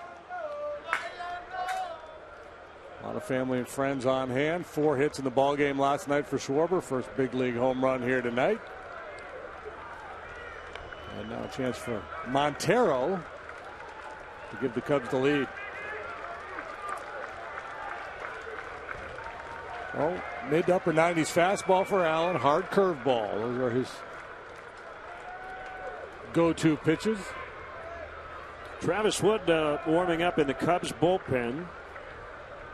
They'll come in for Hammel. And here we go. Way high for ball 1. There is one way, by the way. Jason Hammel could get the win and not continue in this game. We got more rain. Yes, if the Cubs took the lead here, Travis Wood came on and retired the Indians, and then after the 5th inning, Cubs leading 5-3, and it started raining again, and they called the game off. Hammel would get the win, going even 4 innings. There's one little rule in the book that allows that to happen. 1 hour 16 minutes for the rain delay. We had a 25-minute delay before the first pitch.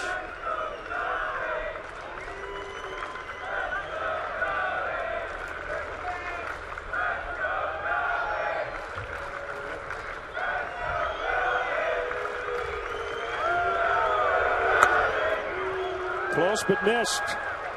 2-1. Russell, the runner, at third. Fowler's at second. Bryant is at first.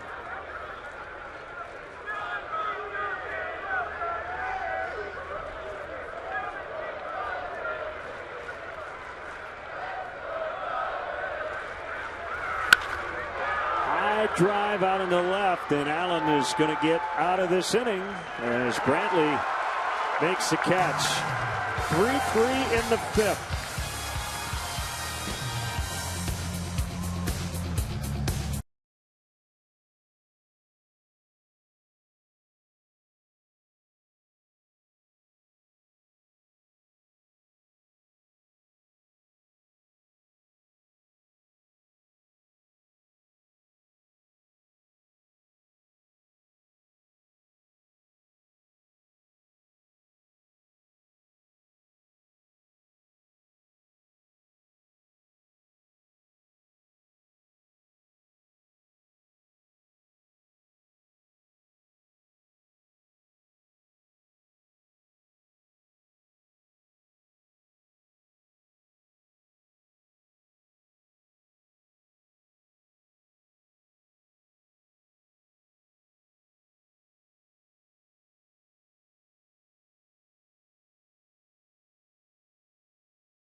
Travis Wood takes over after the delay for Jason Hamill, who went 4 innings and had to make a lot of pitches tonight, although 36 of those were in the first inning. 86 pitches total for the starter Hamill.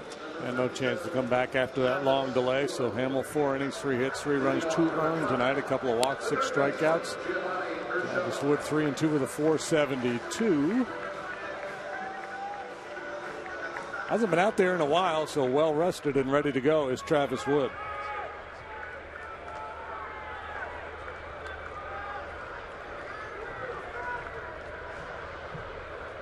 Urshela, Kipnis, and Lindor for the Indians.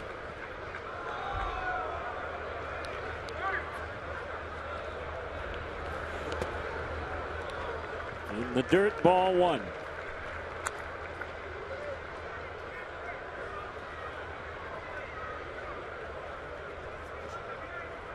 Travis with a 1.35 ERA since moving to the bullpen.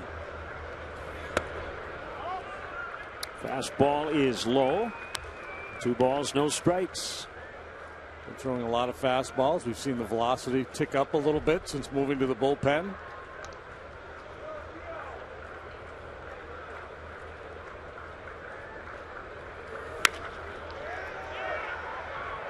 Softly hit in the air to Denorfia in right.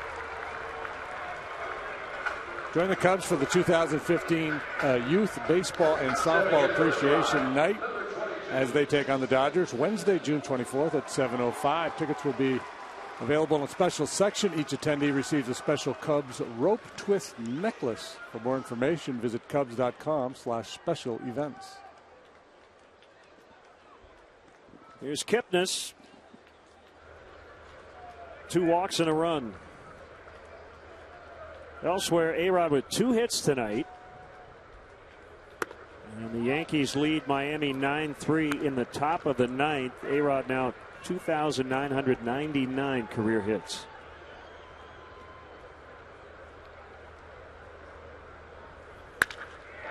Solid single for Kipnis.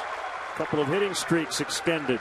13 games overall, 22 here at home. On base for the 3rd time tonight. Now stepping to the plate for the Tribe, number 12, Francisco Lindor.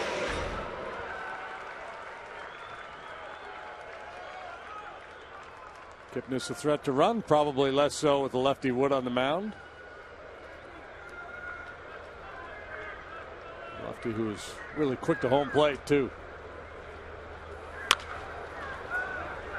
There's a tap up along first, foul by Lindor.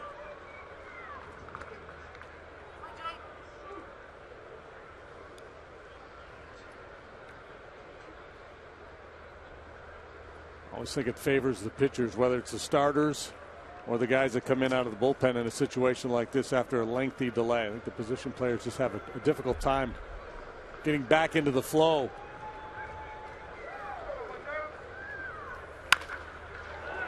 Castro, nicely done. 6-3 on the double play, and that will end the inning. Some slick glove work up the middle. It was Russell last night. Castro turning it himself tonight.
You could take public transportation, you could ride your bike, and you could drive your car. If you drive your car, the Cubs provide free parking and shuttle service on night and weekend games. That's at 3900 North Rockwell. Details are available at Cubs.com. You could Segway, you could moonwalk. Do you know how to moonwalk? Never much of a moonwalker.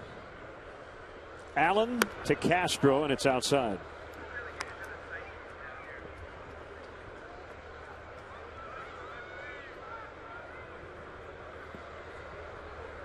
Slick glove work by Castro to end the bottom half of the fifth.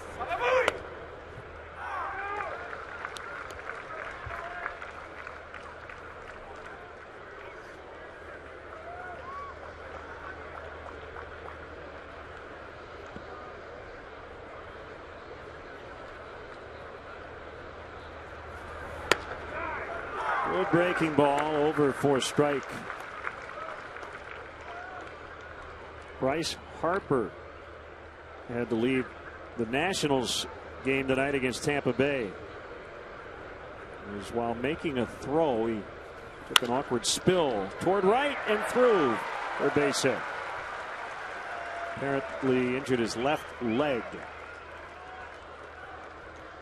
For Chicago at bat, left fielder Chris Conklin. Pokes the breaking ball through the hole on the right side for his first hit of the night. Allen similar in style to Craig Kimbrell, former Brave, now Padre closer. Doesn't quite have the giddy up on the heater, but that fastball curveball combination, power curveball like Kimbrell. Chris Archer beat Doug Fister in that game in D.C. 5-3 Tampa Bay. Fister his first start off the DL. Ball one to Coghlan.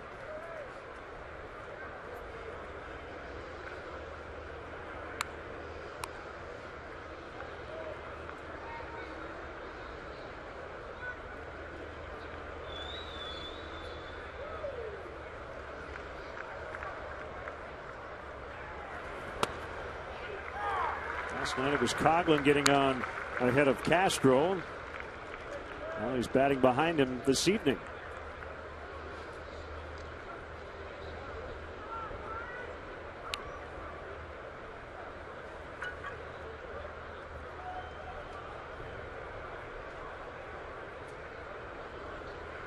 Kick, the pitch, it's low.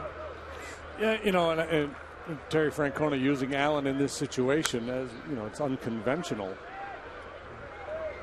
It makes sense on a couple levels. One, the bases were loaded, so you want your best option.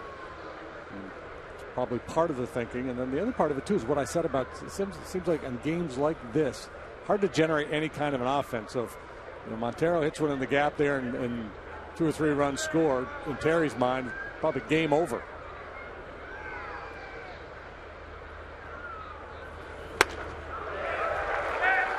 Two and two.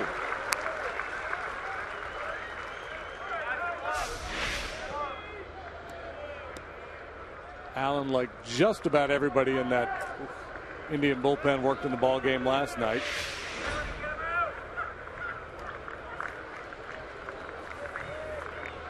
McAllister being the exception, and they've called up a couple of arms from the minor leagues to help fortify the bullpen prior to the game tonight. Technically, they called up the rest of their bodies too, but their arms were the most important part.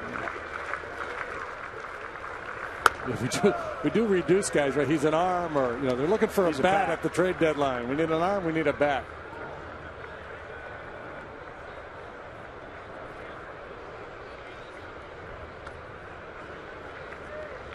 Full count on Coghlan. Castro just started the inning with a single to right.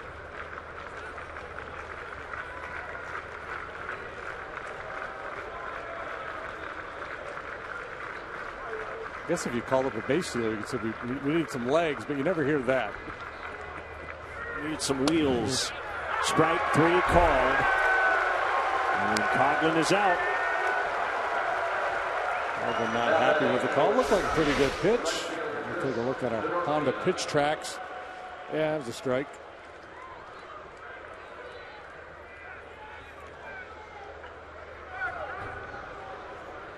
Walker saying, "Man, you can't ring me up. It's my birthday."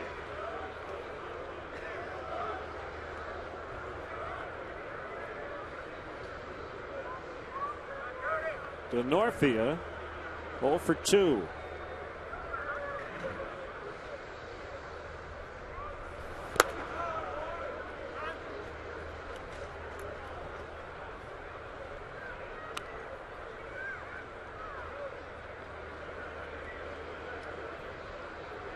Phillies beat Baltimore earlier today, 2-1 the final. Diekman over Norris. Papelbon got his 13th save. So the Phillies end their 9-game losing streak.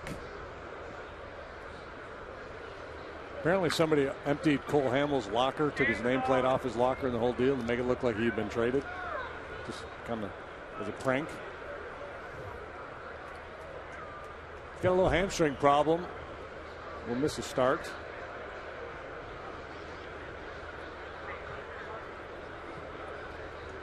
Seems like it's inevitable that he will be traded at some point. 1-1.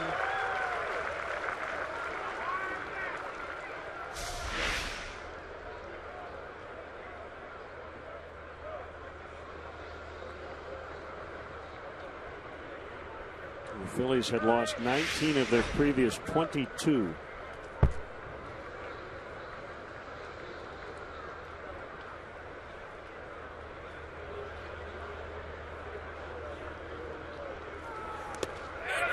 And he could not hold up. 1-2. The Pittsburghers have gotten ahead of the White Sox 3-2. They're in the 8th. Back in Chicago. A great nickname. Pittsburghers? Yeah. Garrett Cole for Pittsburgh tonight has allowed 2 runs through 7 so far. Jeff Samardzija, he worked 7, allowed 10 hits, but only 2 runs. Pirates have won 20 of their last 25 ball games. Cole going for his 11th win. Really a Cy Young candidate. Outside edge, he got him. So back-to-back Ks of the looking variety. So Castro still at first. Here comes Schwarber with 2 outs. Painted the outside corner.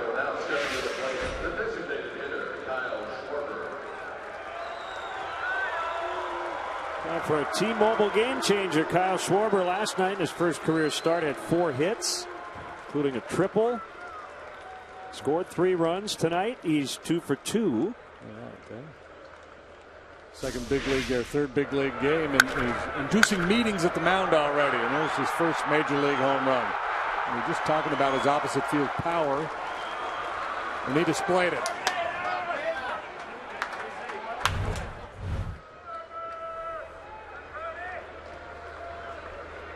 Kitten is playing in shallow right. Lindor over on the other side of the bag as well.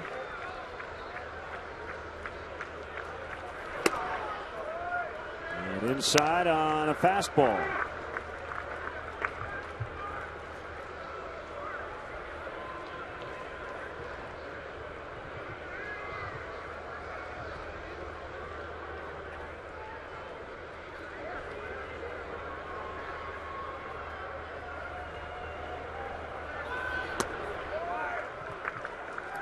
Just looks comfortable up there. Yeah, he really is.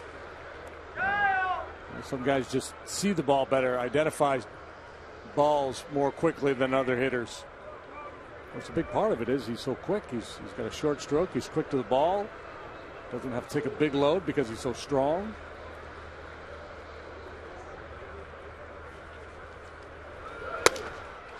That is a strike. It's 2-1.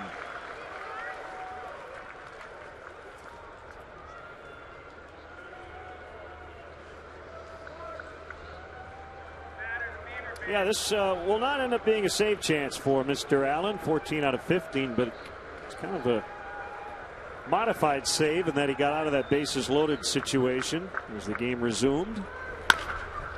Yeah, and there's always talk, you know, it's one of the debates in baseball, closer usage. You save the guy for the 9th inning. Does he only pitch when he has a lead? I think a lot of managers would tell you, well, if I could identify the crisis situation in the game and have my closer ready, then I could use them. Sometimes that's difficult to do on the fly. Things develop in a hurry. You got guys who are used to pitching the 7th and 8th, so it's tough to sometimes make that call. But in this situation, after a long rain delay, you knew exactly what the situation was. Right. Told Al, here's your job. Go do it.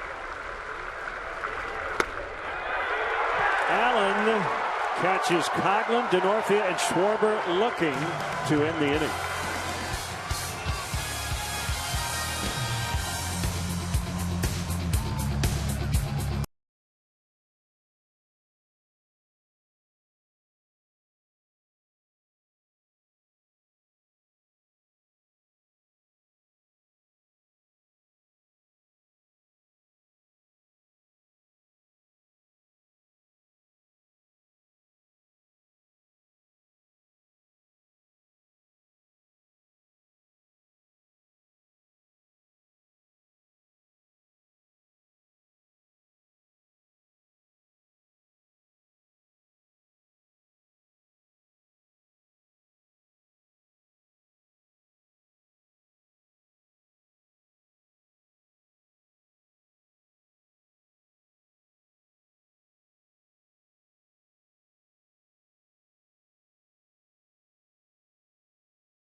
Square down there.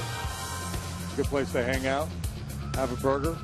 Cubs Authentics is the premier outlet for all MLB authenticated game use and autographed Cubs memorabilia. Visit Cubs.com/authentics for more information and to bid on weekly auction items, including game use baseballs, jerseys, bases, and oh so much more. Hanging in there. Barely. Brantley takes a strike. We had a shot earlier of the fan with the A's T-shirt on, who caught Kyle Schwarber's first home run ball. We noted he looked like he had an MLB Network bag, I'm sure filled with Cubs Swag bag? Goodies, or just a pile of cash. Maybe he was on beer money. Yeah, maybe he's got some of those Chris Coghlan birthday cupcakes in there.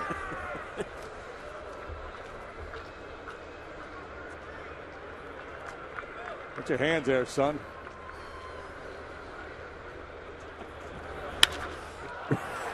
Brantley in the air to center. Fowler for the out. We'll bring up Carlos Santana.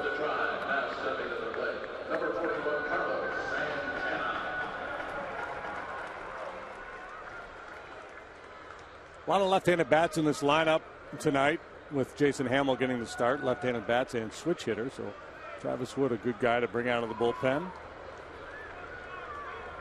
Gain some advantage against the left-handed bats. Turn Santana around to his weaker side.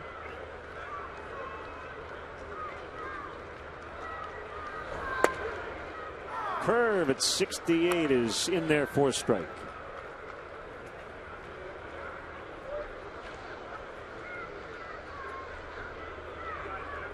Slow him down, then cut her in.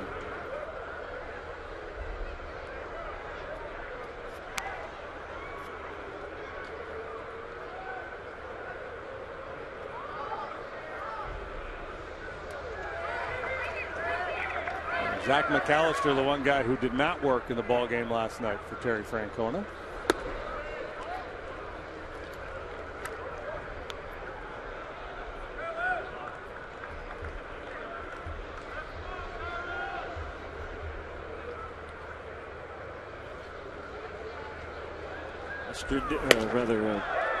Montero down to a knee and a swing and a miss. 93 from Travis Wood.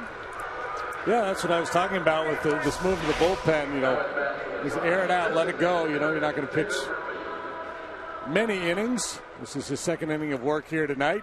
We saw him maybe in Detroit, somewhere along the way. He popped one at 94.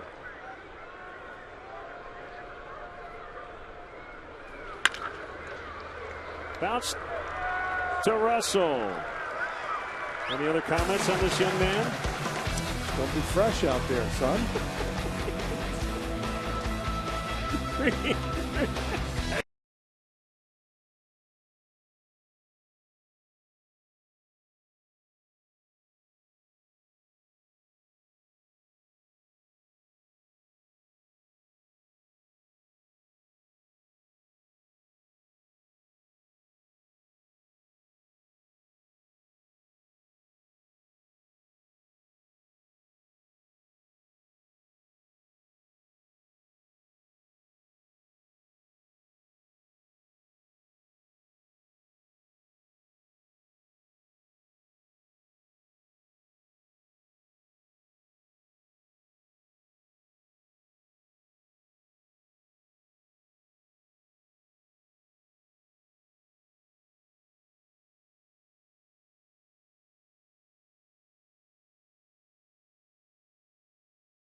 MLB.com at bat. At bat is up to the moment, at any moment with in-game highlights, live look-ins, replay reviews, radio broadcast, StatCast, and more. Get MLB.com at bat. Get it for your smartphone. Get it for your tablet. Get it for your dog. There's Zach McAllister. Not the only reliever who did not work last night for the Indians. They used two position players to trudge through the ninth inning. McAllister's been on the scene here with the Indians since 2011. Originally was signed by the Yankees. Third-round pick in June of 2006. And he's got a mid-90s heater, slider, curveball, and a split-finger pitch. So for a reliever, he uses a wide assortment of offerings.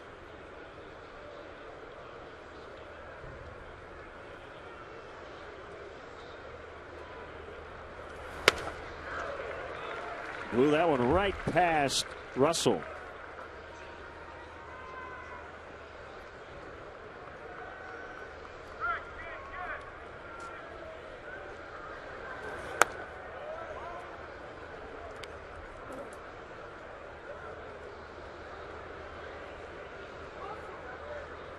So you're saying Zach McAllister is like a good brunch?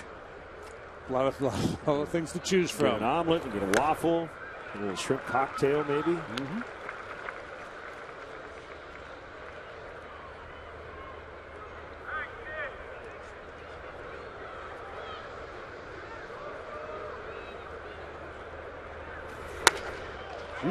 Boy, turn that one loose.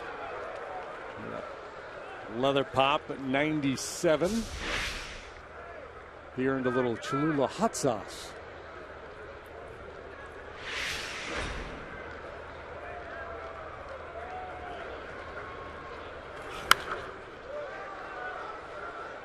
I think we should start a campaign to change the name brunch to Lunchfest.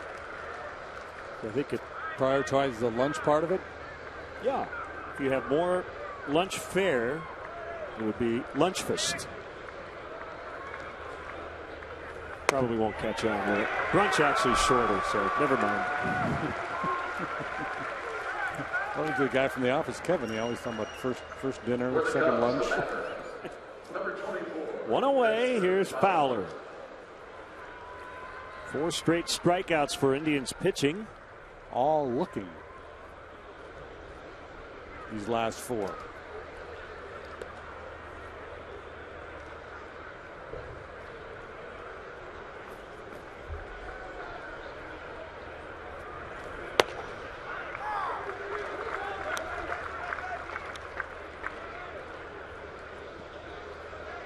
Guys come to the ballpark early. They do their prep work. They're geared up for that 7 o'clock start. All systems go, and then it comes to a screeching halt.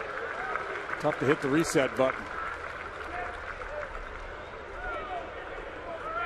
Relief pitchers are used to sitting around a long time, come into the ball game and be ready to air it out. Advantage pitchers after the long rain delay.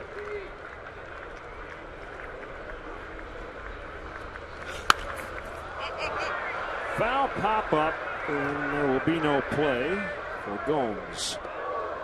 Somebody's probably done a study. There's probably some data available that would show you what after a lengthy rain delay, what the offensive numbers look like. But I'm guessing they're not good.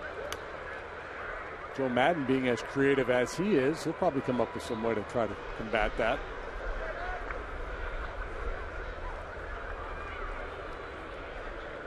And the next time after a long rain delay, you'll have the guys out there doing a lap around the field. That would go over well, wouldn't it? Oh my goodness. This is 5 straight. Backwards K's in the scorebook.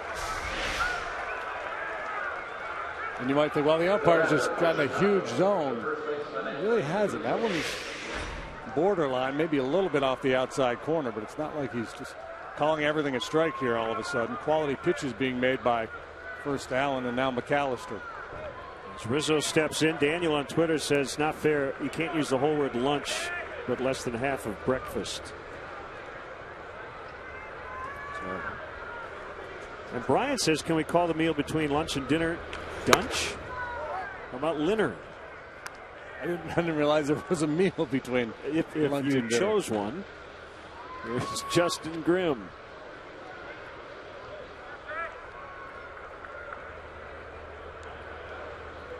You can tell we're hungry. Foul back. You can hear McAllister grunting on his delivery. That was kind of fun right there. He reached back, aired it out, and Rizzo took a big, healthy rip.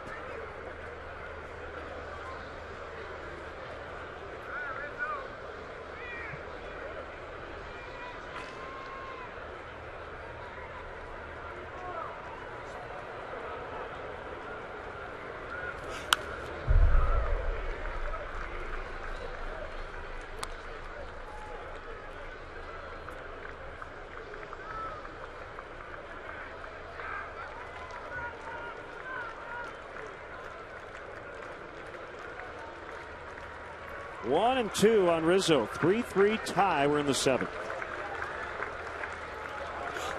Swing and a miss.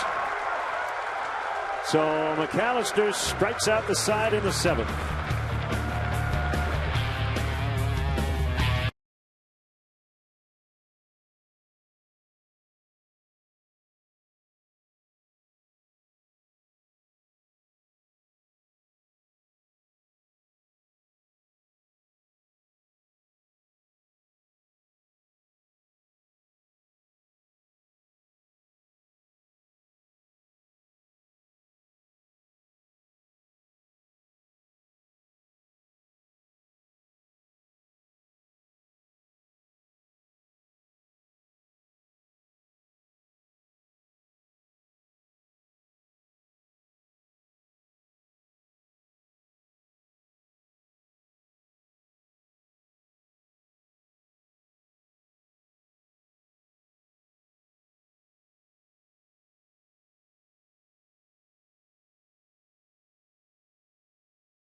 Overall in this year's draft, outfielder Ian Happ from the University of Cincinnati.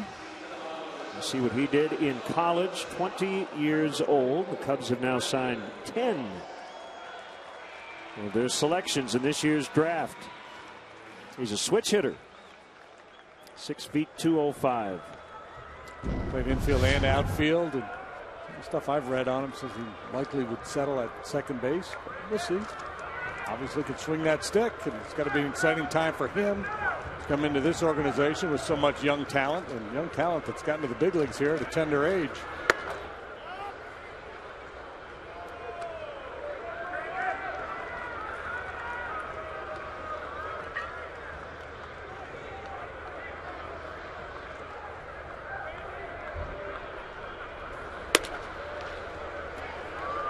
Wood to Moss. 2-0.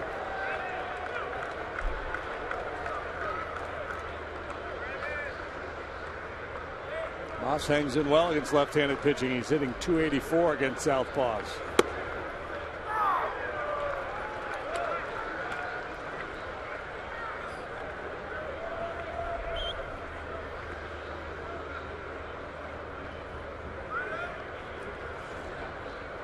There it is. Swing and a miss. 2 balls, 2 strikes.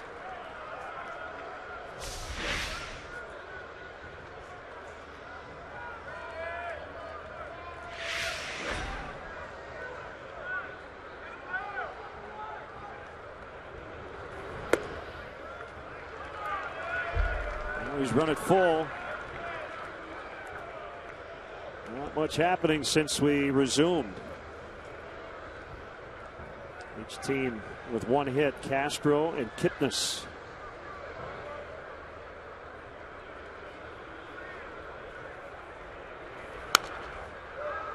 We'll do it again.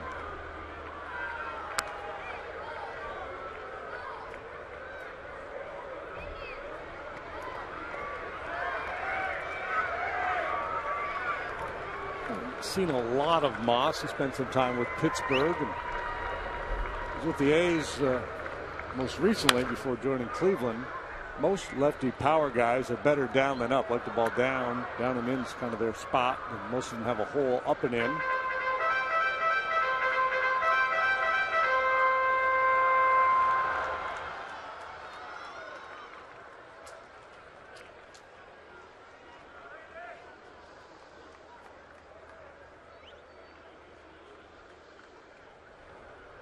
Deep breath by Travis. A wind and the pitch. He got him on strikes.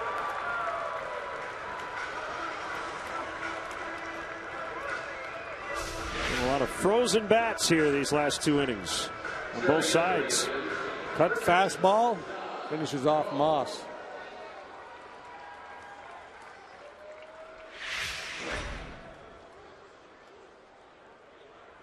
So 1 out now. Gomes with Bourne on deck. Indians kind of piecing it together here since we restarted with Allen and McAllister. It's been Travis Wood all the way so far for the Cubs. Hamill went 4 before the delay. 3 runs on 3 hits. 2 were earned.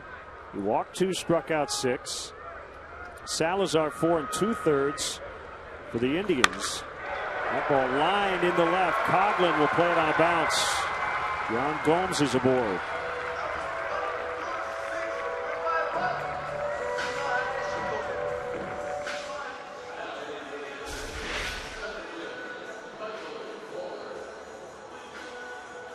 Gomes with a couple real good swings here tonight. Hit a rocket out there to left back in the 4th that Coghlan caught. But it's good enough to get Murphy home from 3rd. Both starters gave up 3 runs, 2 earned.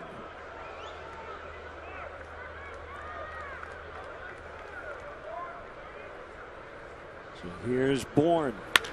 Oh, look out. Travis Wood able to just duck out of the way on that hard hit comebacker. Back-to-back 1-out singles now. Setting it up for Urshela, and that may be it for Wood. Charlie Brown, them boy, was right back at his coconut, and thankfully Travis able to get down in a hurry.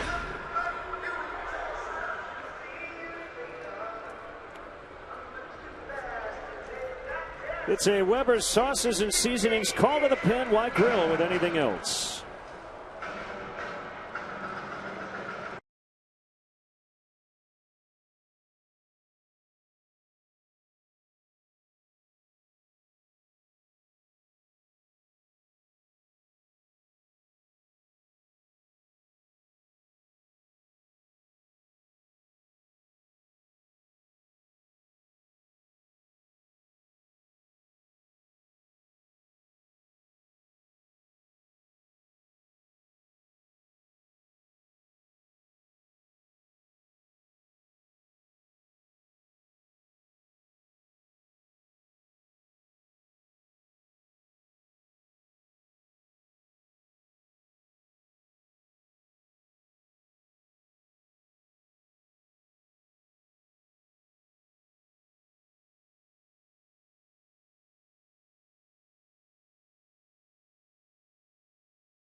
Call to the pen. Here's Justin Grimm. 2 on, 1 out.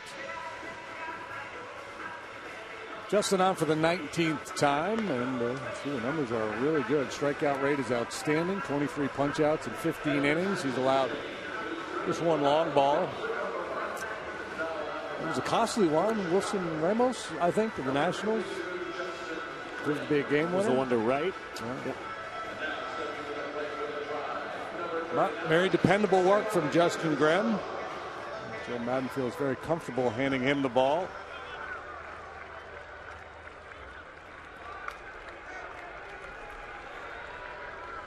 Bit of a dicey situation here. 2 on, just 1 out.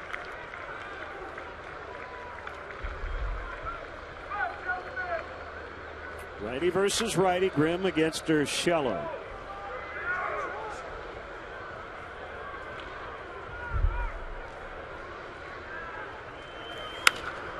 First pitch swinging. Denorfia, Rizzo coming over, and no play.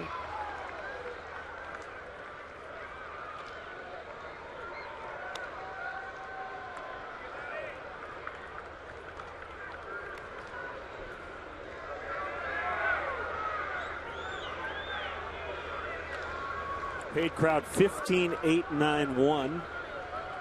As is usually the case, a lot of people left during the rain delay. But I'm seeing a lot of Cubs blue in the stands.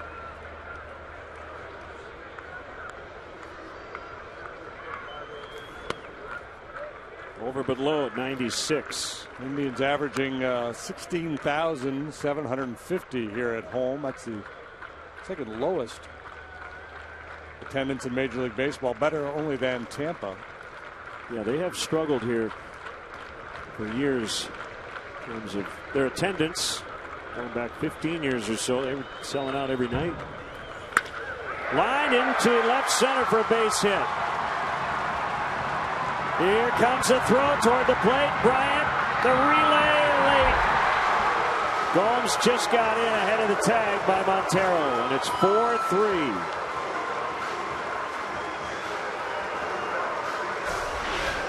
Gomes must have, well, he froze and he actually retreated a little bit. He turned to make sure the ball got through, and otherwise he would have scored easily. It's a tough throw to make back across your body. He was heaving that thing back into the infield. Bryant does a nice job scrambling over to get it. But the throw home just a little bit late.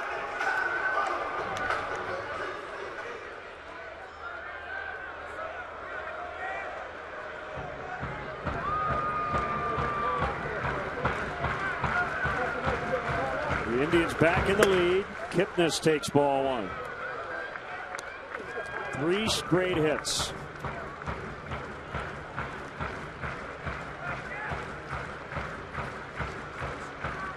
Pretty aggressive send by Sarba, the third base coach. Once a base runner freezes like that, usually they throw up a stop sign. Rizzo to Castro for the out at second. So Urshela is erased. First and third, 2 outs. Bourne at third. Kipnis now at first.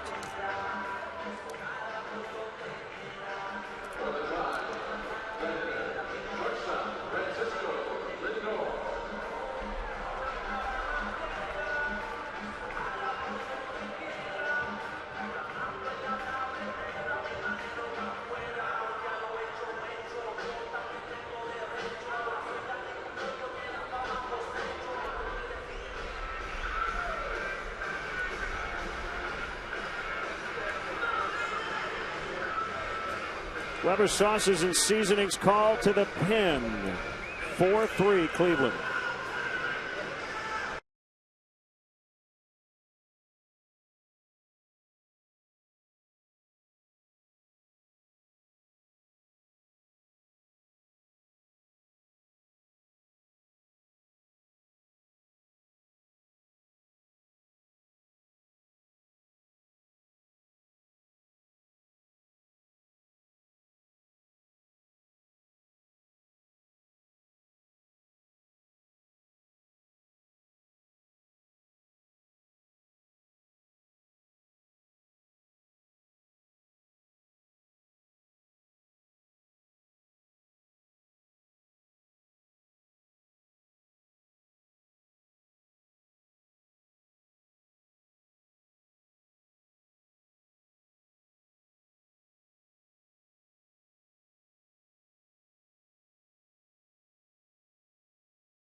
And seasonings called to the pen. Here's lefty James Russell.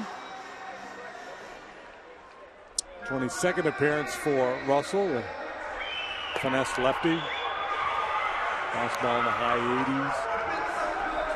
80s. Cutter every now and then. Curveball, slider, and the change.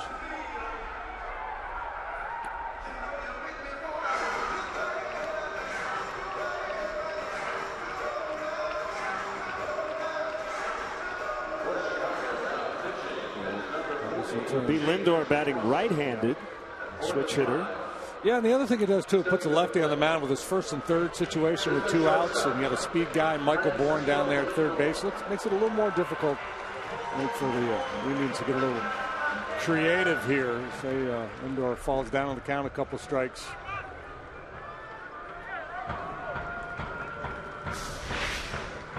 Watch Anthony Rizzo on this foul ball.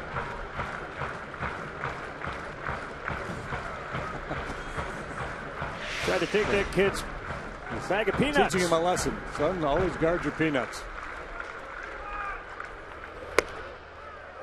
Curveball strike.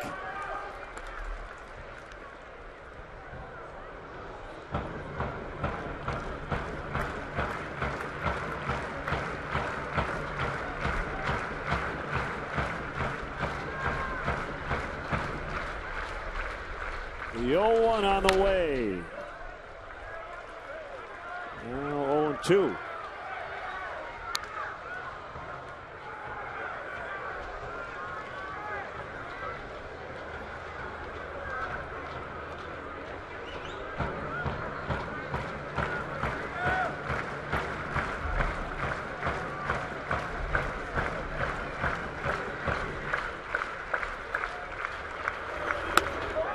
Look out. Backed him off the plate. We'll see Byron Buxton One of the top prospects in the game, maybe number one. And how old is he? The Twins? 21 too? Believe so.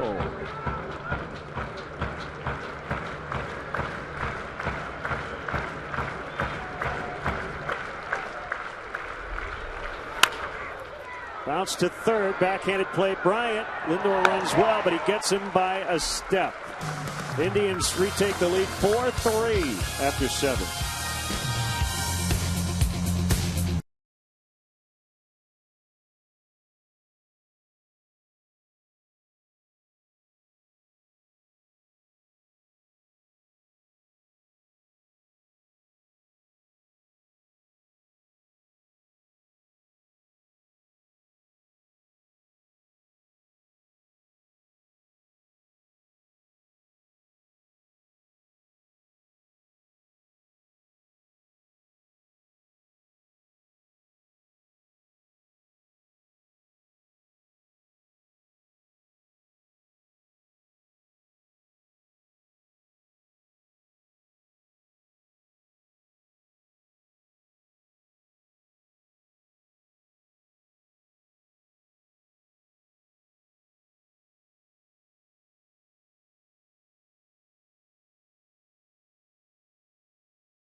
Erased one deficit as Kyle Schwarber hit a game-tying 2-run homer in the 5th. Roberto Perez will take over back of the plate. Gomes scored the go-ahead run in the bottom of the 7th.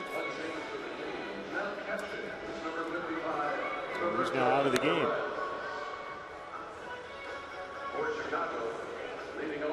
Need some more magic from Schwarber, although he's not due up for a while. Bryant, Montero, and Castro here in the 8th. Cubs have sent 7 men to the plate since we resumed play here, and then 1 ball put in play. Castro single, and after that everybody has struck out.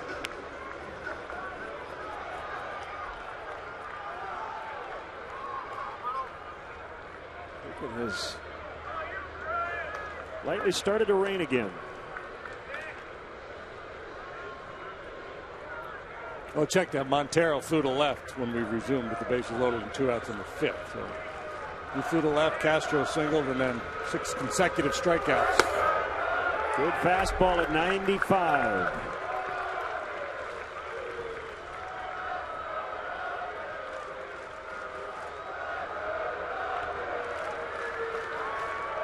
Six righty from Peoria, Illinois. Gets a swing and a miss, 0-2. McAllister went to Illinois Valley Central High School in Chillicothe, Illinois. Mark Zepchinski is up.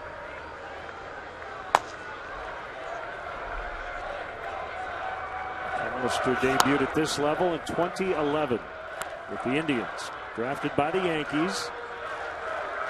3rd rounder in 06.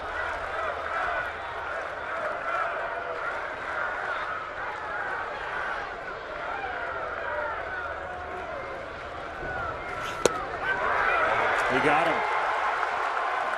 This is something else. Coghlan, Denorfia, Schwarber, Russell, Fowler, Rizzo, Bryant. They've all struck out. He went up and in and then comes back with 97 over the outside corner. 7 straight punch outs. 6 looking.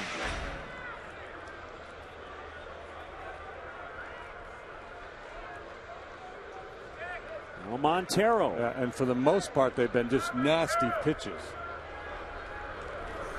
You know, they haven't been pitches where he said, man, you got to swing at that. How can you take that? They've all been right on the edge.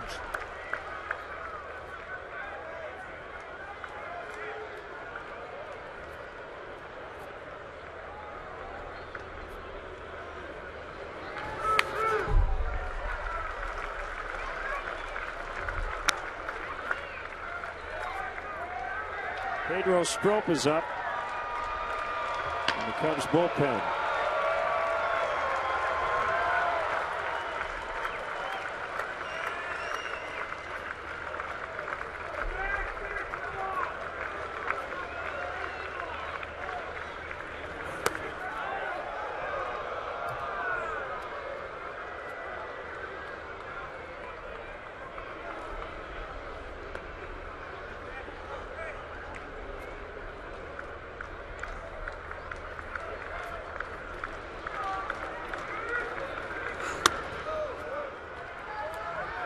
Fell off that one. Looked like he was trying to throw it at 102 miles an hour.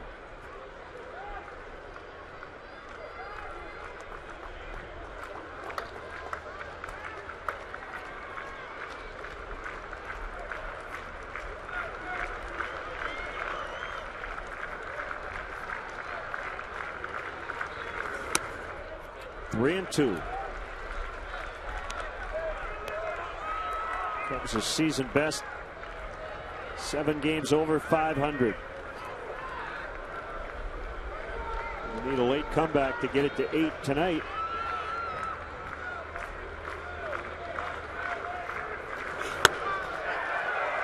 Walked him.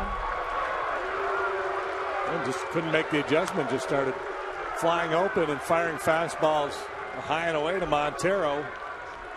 Jonathan Herrera out of the Cubs dugout to run for Miguel. You see the pattern. Got the jump on him and then just couldn't find the zone.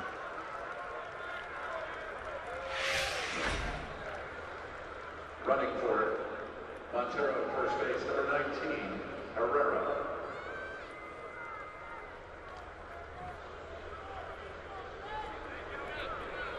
So Ross will come in to catch in the bottom of the 8th.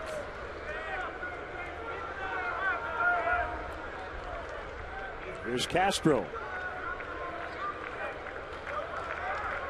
1 for 3 tonight.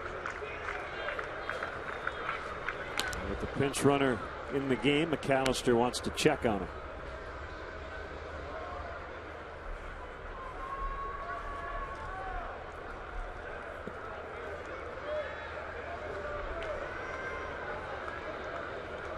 Indians grab the lead in the 7th. RBI single, Giovanni Urshela.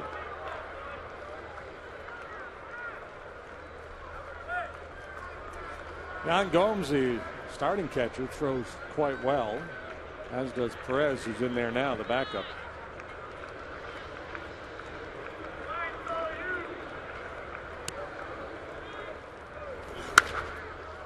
Flared foul off to the right.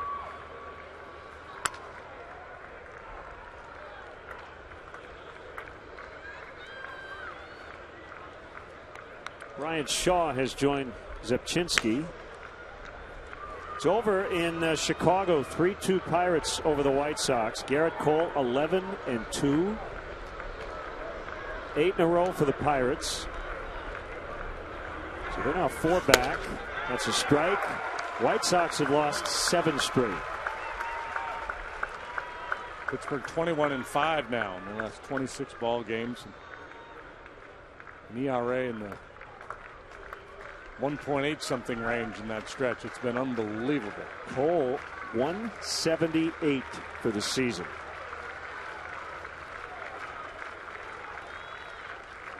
The 0-2. We will try again. 9-4 Yankees beat the Marlins. Chasen Shreve over Mike Dunn in that one. Blue Jays won the battle of old guys tonight. R.A. Dickey versus Bartolo Colon. Toronto prevailed 7-1. Yeah, Dickey got the win. That was the oldest starting pitching matchup. 42 versus 40, Colon and Dickey. Since 2008, Moyer and Maddox. Ouch. That sounded bad. Oh, man. Castro got hit on the hand or the wrist. It's gone numb on him, I bet. Just nowhere to go. And we see McAllister in that confrontation with Montero start to lose command of that fastball up and away to the left-handed hitter. There was one up and in on Bryant. This one really got away from him.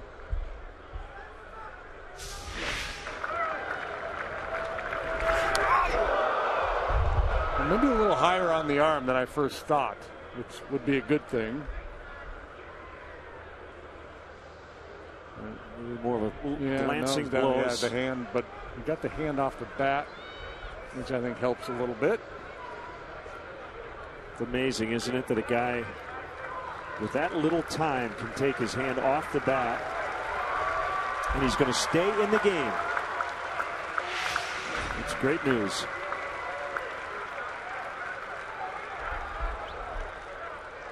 Here comes Terry Francona, and he's going to make a change with the left-handed hitting Chris Coghlan coming up. It looks like Zepchinski will be the man. Weber's sauces and seasonings called to the pen. Cubs down a run, 2 on, 1 out in the 8th.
Call to the pen.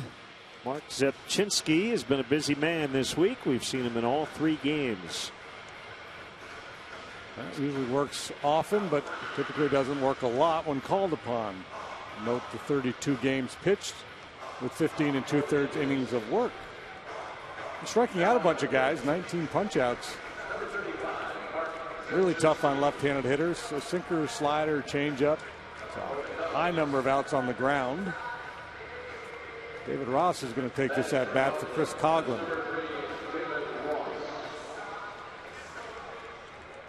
Ross, not a speedy guy, so he's worried about the double play if he hits the ball on the ground. But he's pretty good at getting the ball in the air. Likes to go up there hacking. Attack that first good pitch he sees. We are waiting for Starlin Castro.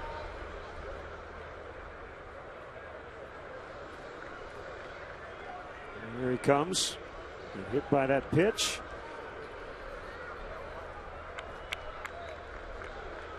Yeah, it's starting to swell on him already. Got a wrap on there.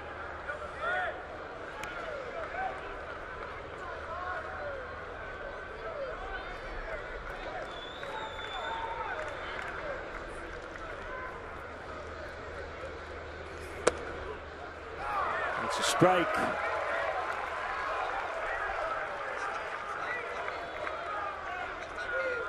Ross right into the game and into the game. First pitch, he didn't like the call by Tony Randazzo.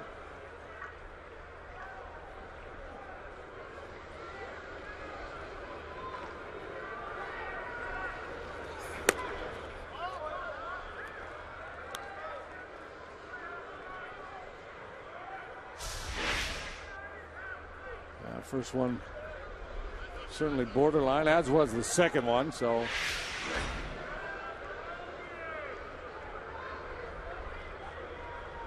1-1, probably the right outcome. Herrera, the tying run at second. Castro, big lead at first. And a late cut by Ross. 1-2.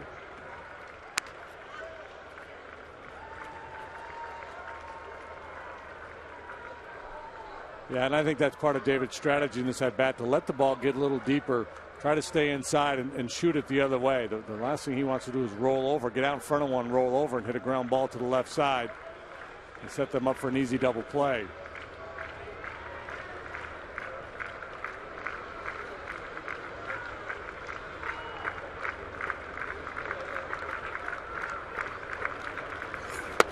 Swing and a miss. He struck him out. So Zepchinski gets Ross, and that'll be it for him. Chris Denorfia due, and here comes the Indians manager once again. So Brian Shaw up earlier. Weber Sauces and Seasonings. Call to the pen. We'll be back.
Before the rain delay, Allen, McAllister, Zepchinski, and now Shaw since.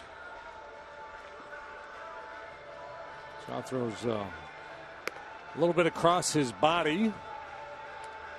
A lot of cut fastballs, the sliders.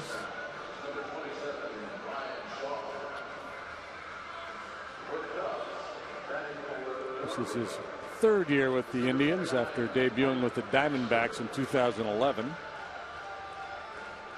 Product of Long Beach State from Livermore, California, and he'll face Mike Baxter, who will hit for Denorfia. So Joe pulling strings here in the 8th inning. Herrera running for Montero, Ross hitting for Coghlan, and Baxter spelling Denorfia.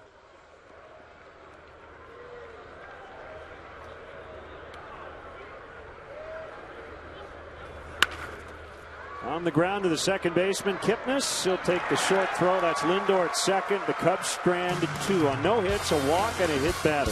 Still 4-3 Cleveland.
Stays in and plays right.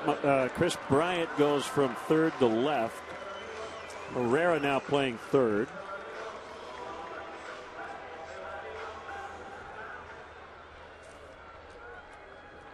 Ross catching, and James Russell will stay in to face the left-handed hitting Michael Brantley.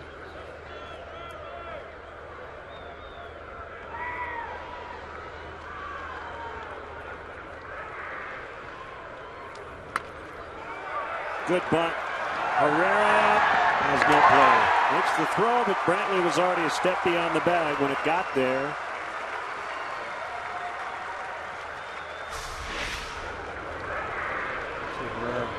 Well off the line.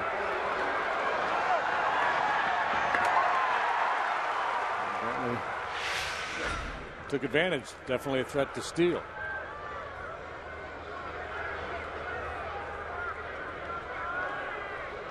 For pitching change. We're told Yan Gomes left the game due to injury, cervical tightness. The reason he is out of the game, and that's why Perez came in to catch. That'll be it for Russell. Weber's Sauces and Seasonings called to the pen. We'll be back.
Seasonings called to the pen. We've had a lot of those here lately.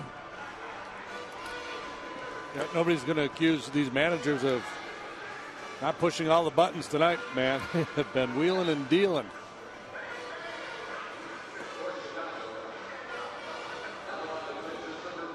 Matched up a lot in the past.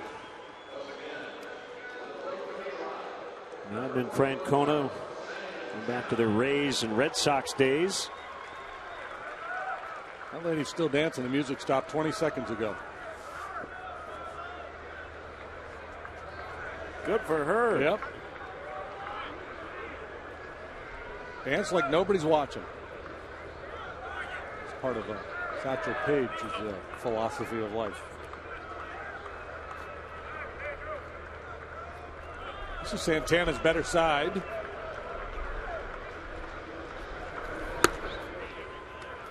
Fastball outside. Right and lefties. Fastball, slider. He's throwing the slider more this year than last. Brantley on at first after a bunt single.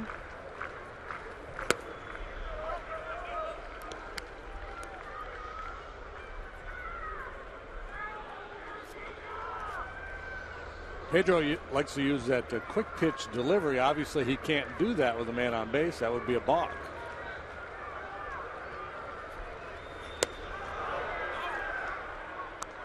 In case you're wondering, the cervical tightness, that's a neck issue for Yan Gomes.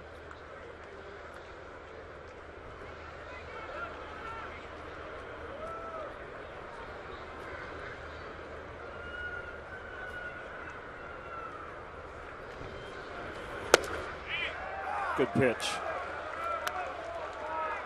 2-2. Good pitch and well received by David Ross. He's got very strong hands. That's the whole key of that pitch framing thing. Just sometimes you see guys a little weaker who pancake that low pitch a little bit and lose the strike. Swing and a miss for out number 1.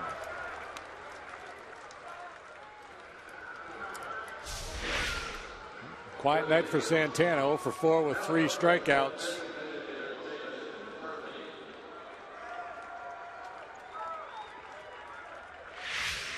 We'll bring up Murphy, 1 for 3 with a double and a run.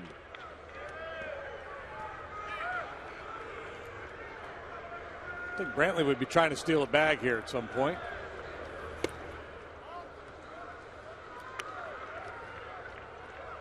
He's got 7 steals on the year.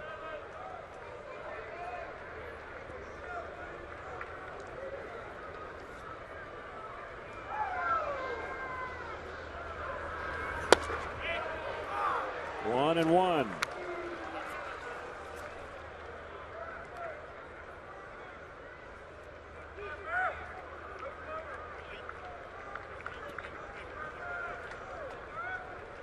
Pedro Strop recently turned 30. 5 days ago. 6'1", 220.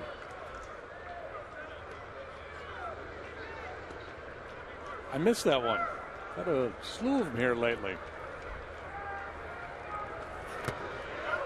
Murphy couldn't hold up. Coghlan today. Zach Rosscup celebrated a birthday the other day. It's Sandy Alomar Jr.'s birthday as well today. Coaching first for the Indians. Pedro turned 30 on Saturday. It's Paul McCartney's birthday today, too. How old is Sir Paul? 70 something? 3, I believe.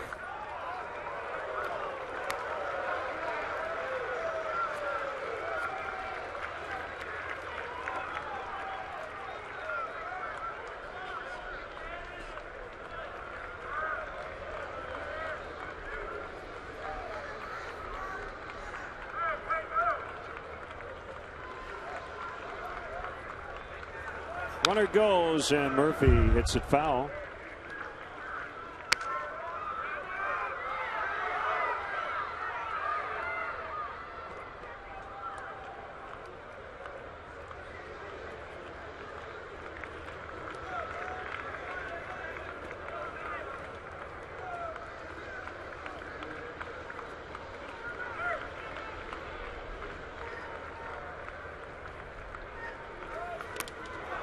Swing and a miss. Brantley around second as he took off.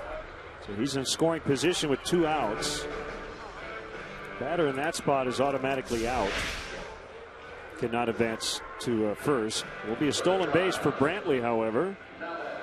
Murphy was influenced by the fact that the base runner was going there. Felt like he had to protect. He did not. That was obviously ball 4. Ugly swing. Pitcher wasn't even close.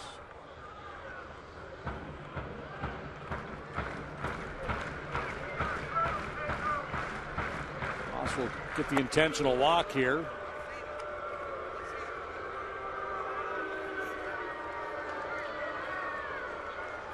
Still waiting for that one moment where a guy's intentionally walked and the home fans cheer. Just once.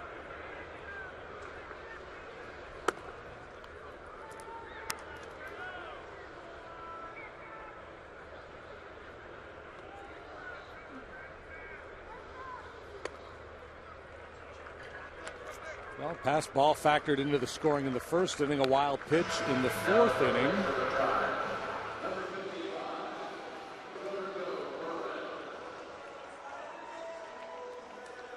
A mild left hamstring strain. That's the early word on Bryce Harper.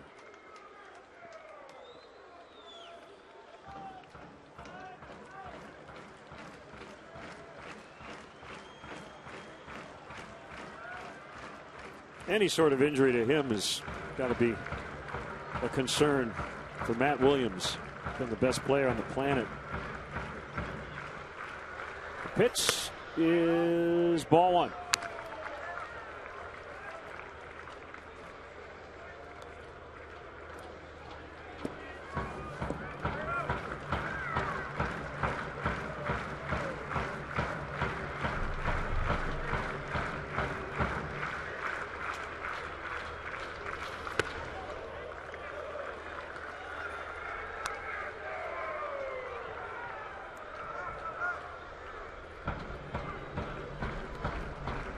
Castro wants a word with Strop.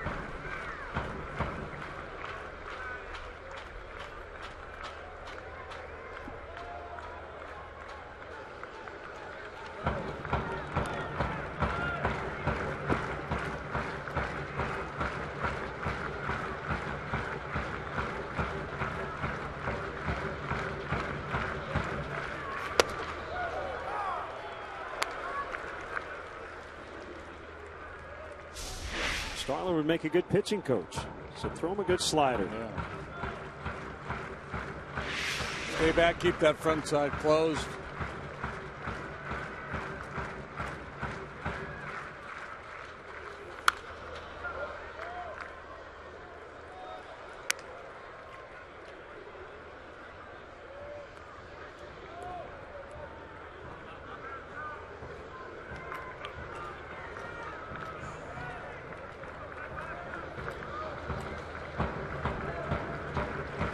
Such a hot dog.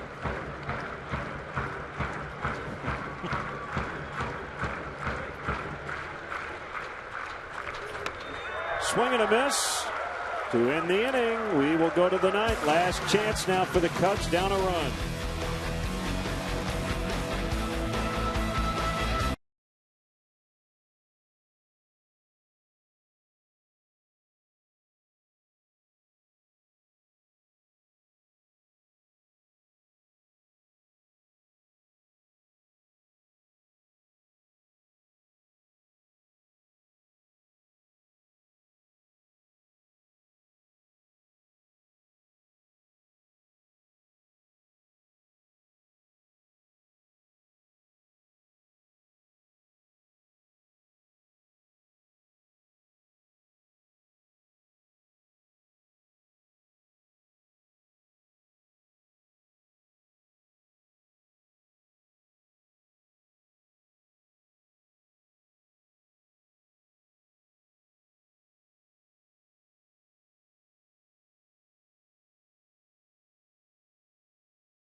Flats Theater District.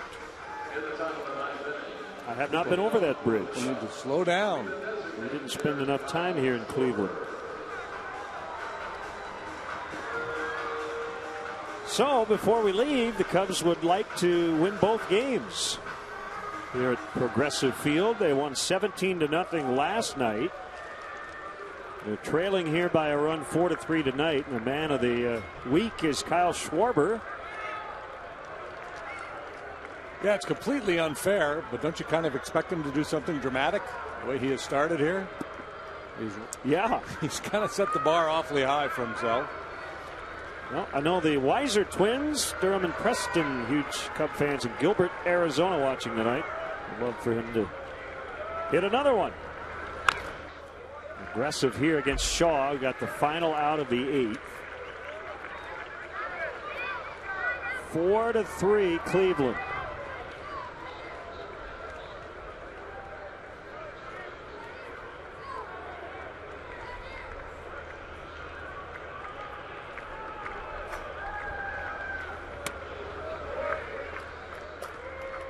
Shaw with a bit of a herky-jerky type delivery. Yeah. 1-1. There's got to be some deception there.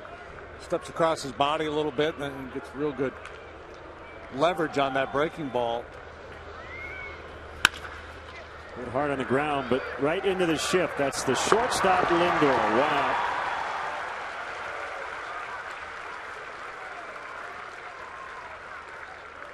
So far, Terry Francona's decision to bring his closer in to face Montero with the bases loaded in the 5th after the rain delay looks like a smart decision.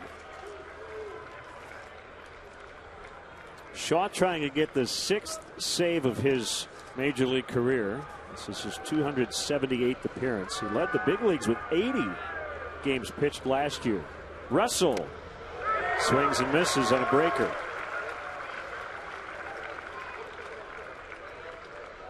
So that's a slider from Shaw. Cody Allen earlier throwing curveballs at 85.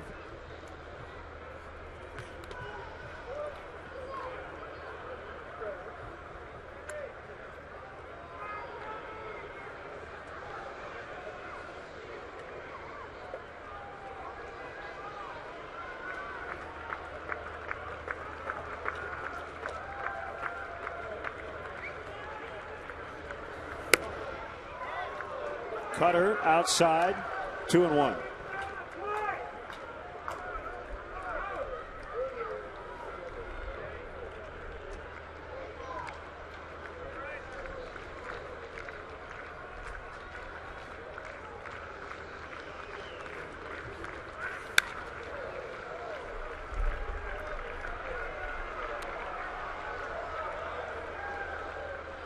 Allen worked an inning and a third, struck out 3. McAllister recorded 4 outs, all by strikeout. Kudzinski, 1 batter retired. That was a strikeout. Cubs have not provided many opportunities for the Indians to help them out in the field. There haven't been many balls put in play.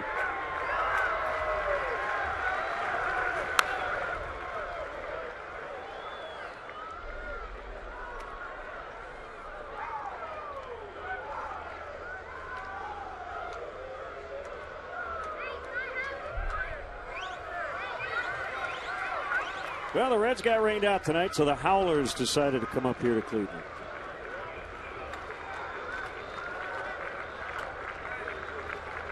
Two and two.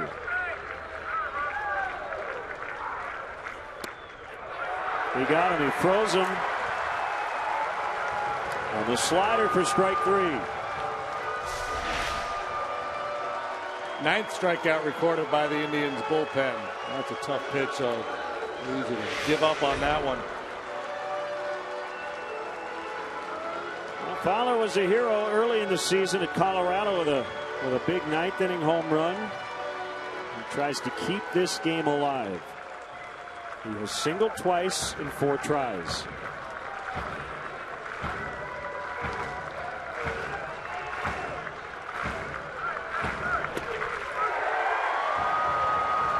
One breaking ball after another from Shaw.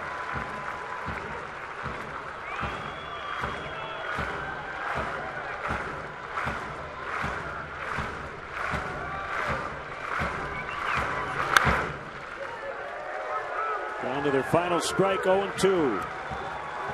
Santana guarding the line down there at first base. It'll be difficult to get one by him into the corner.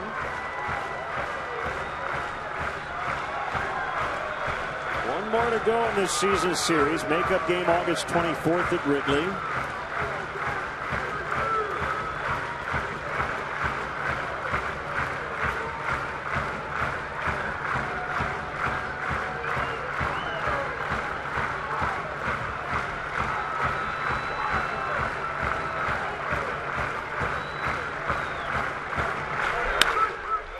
Fly ball to center. Bourne has it, and the Indians win tonight 4-3.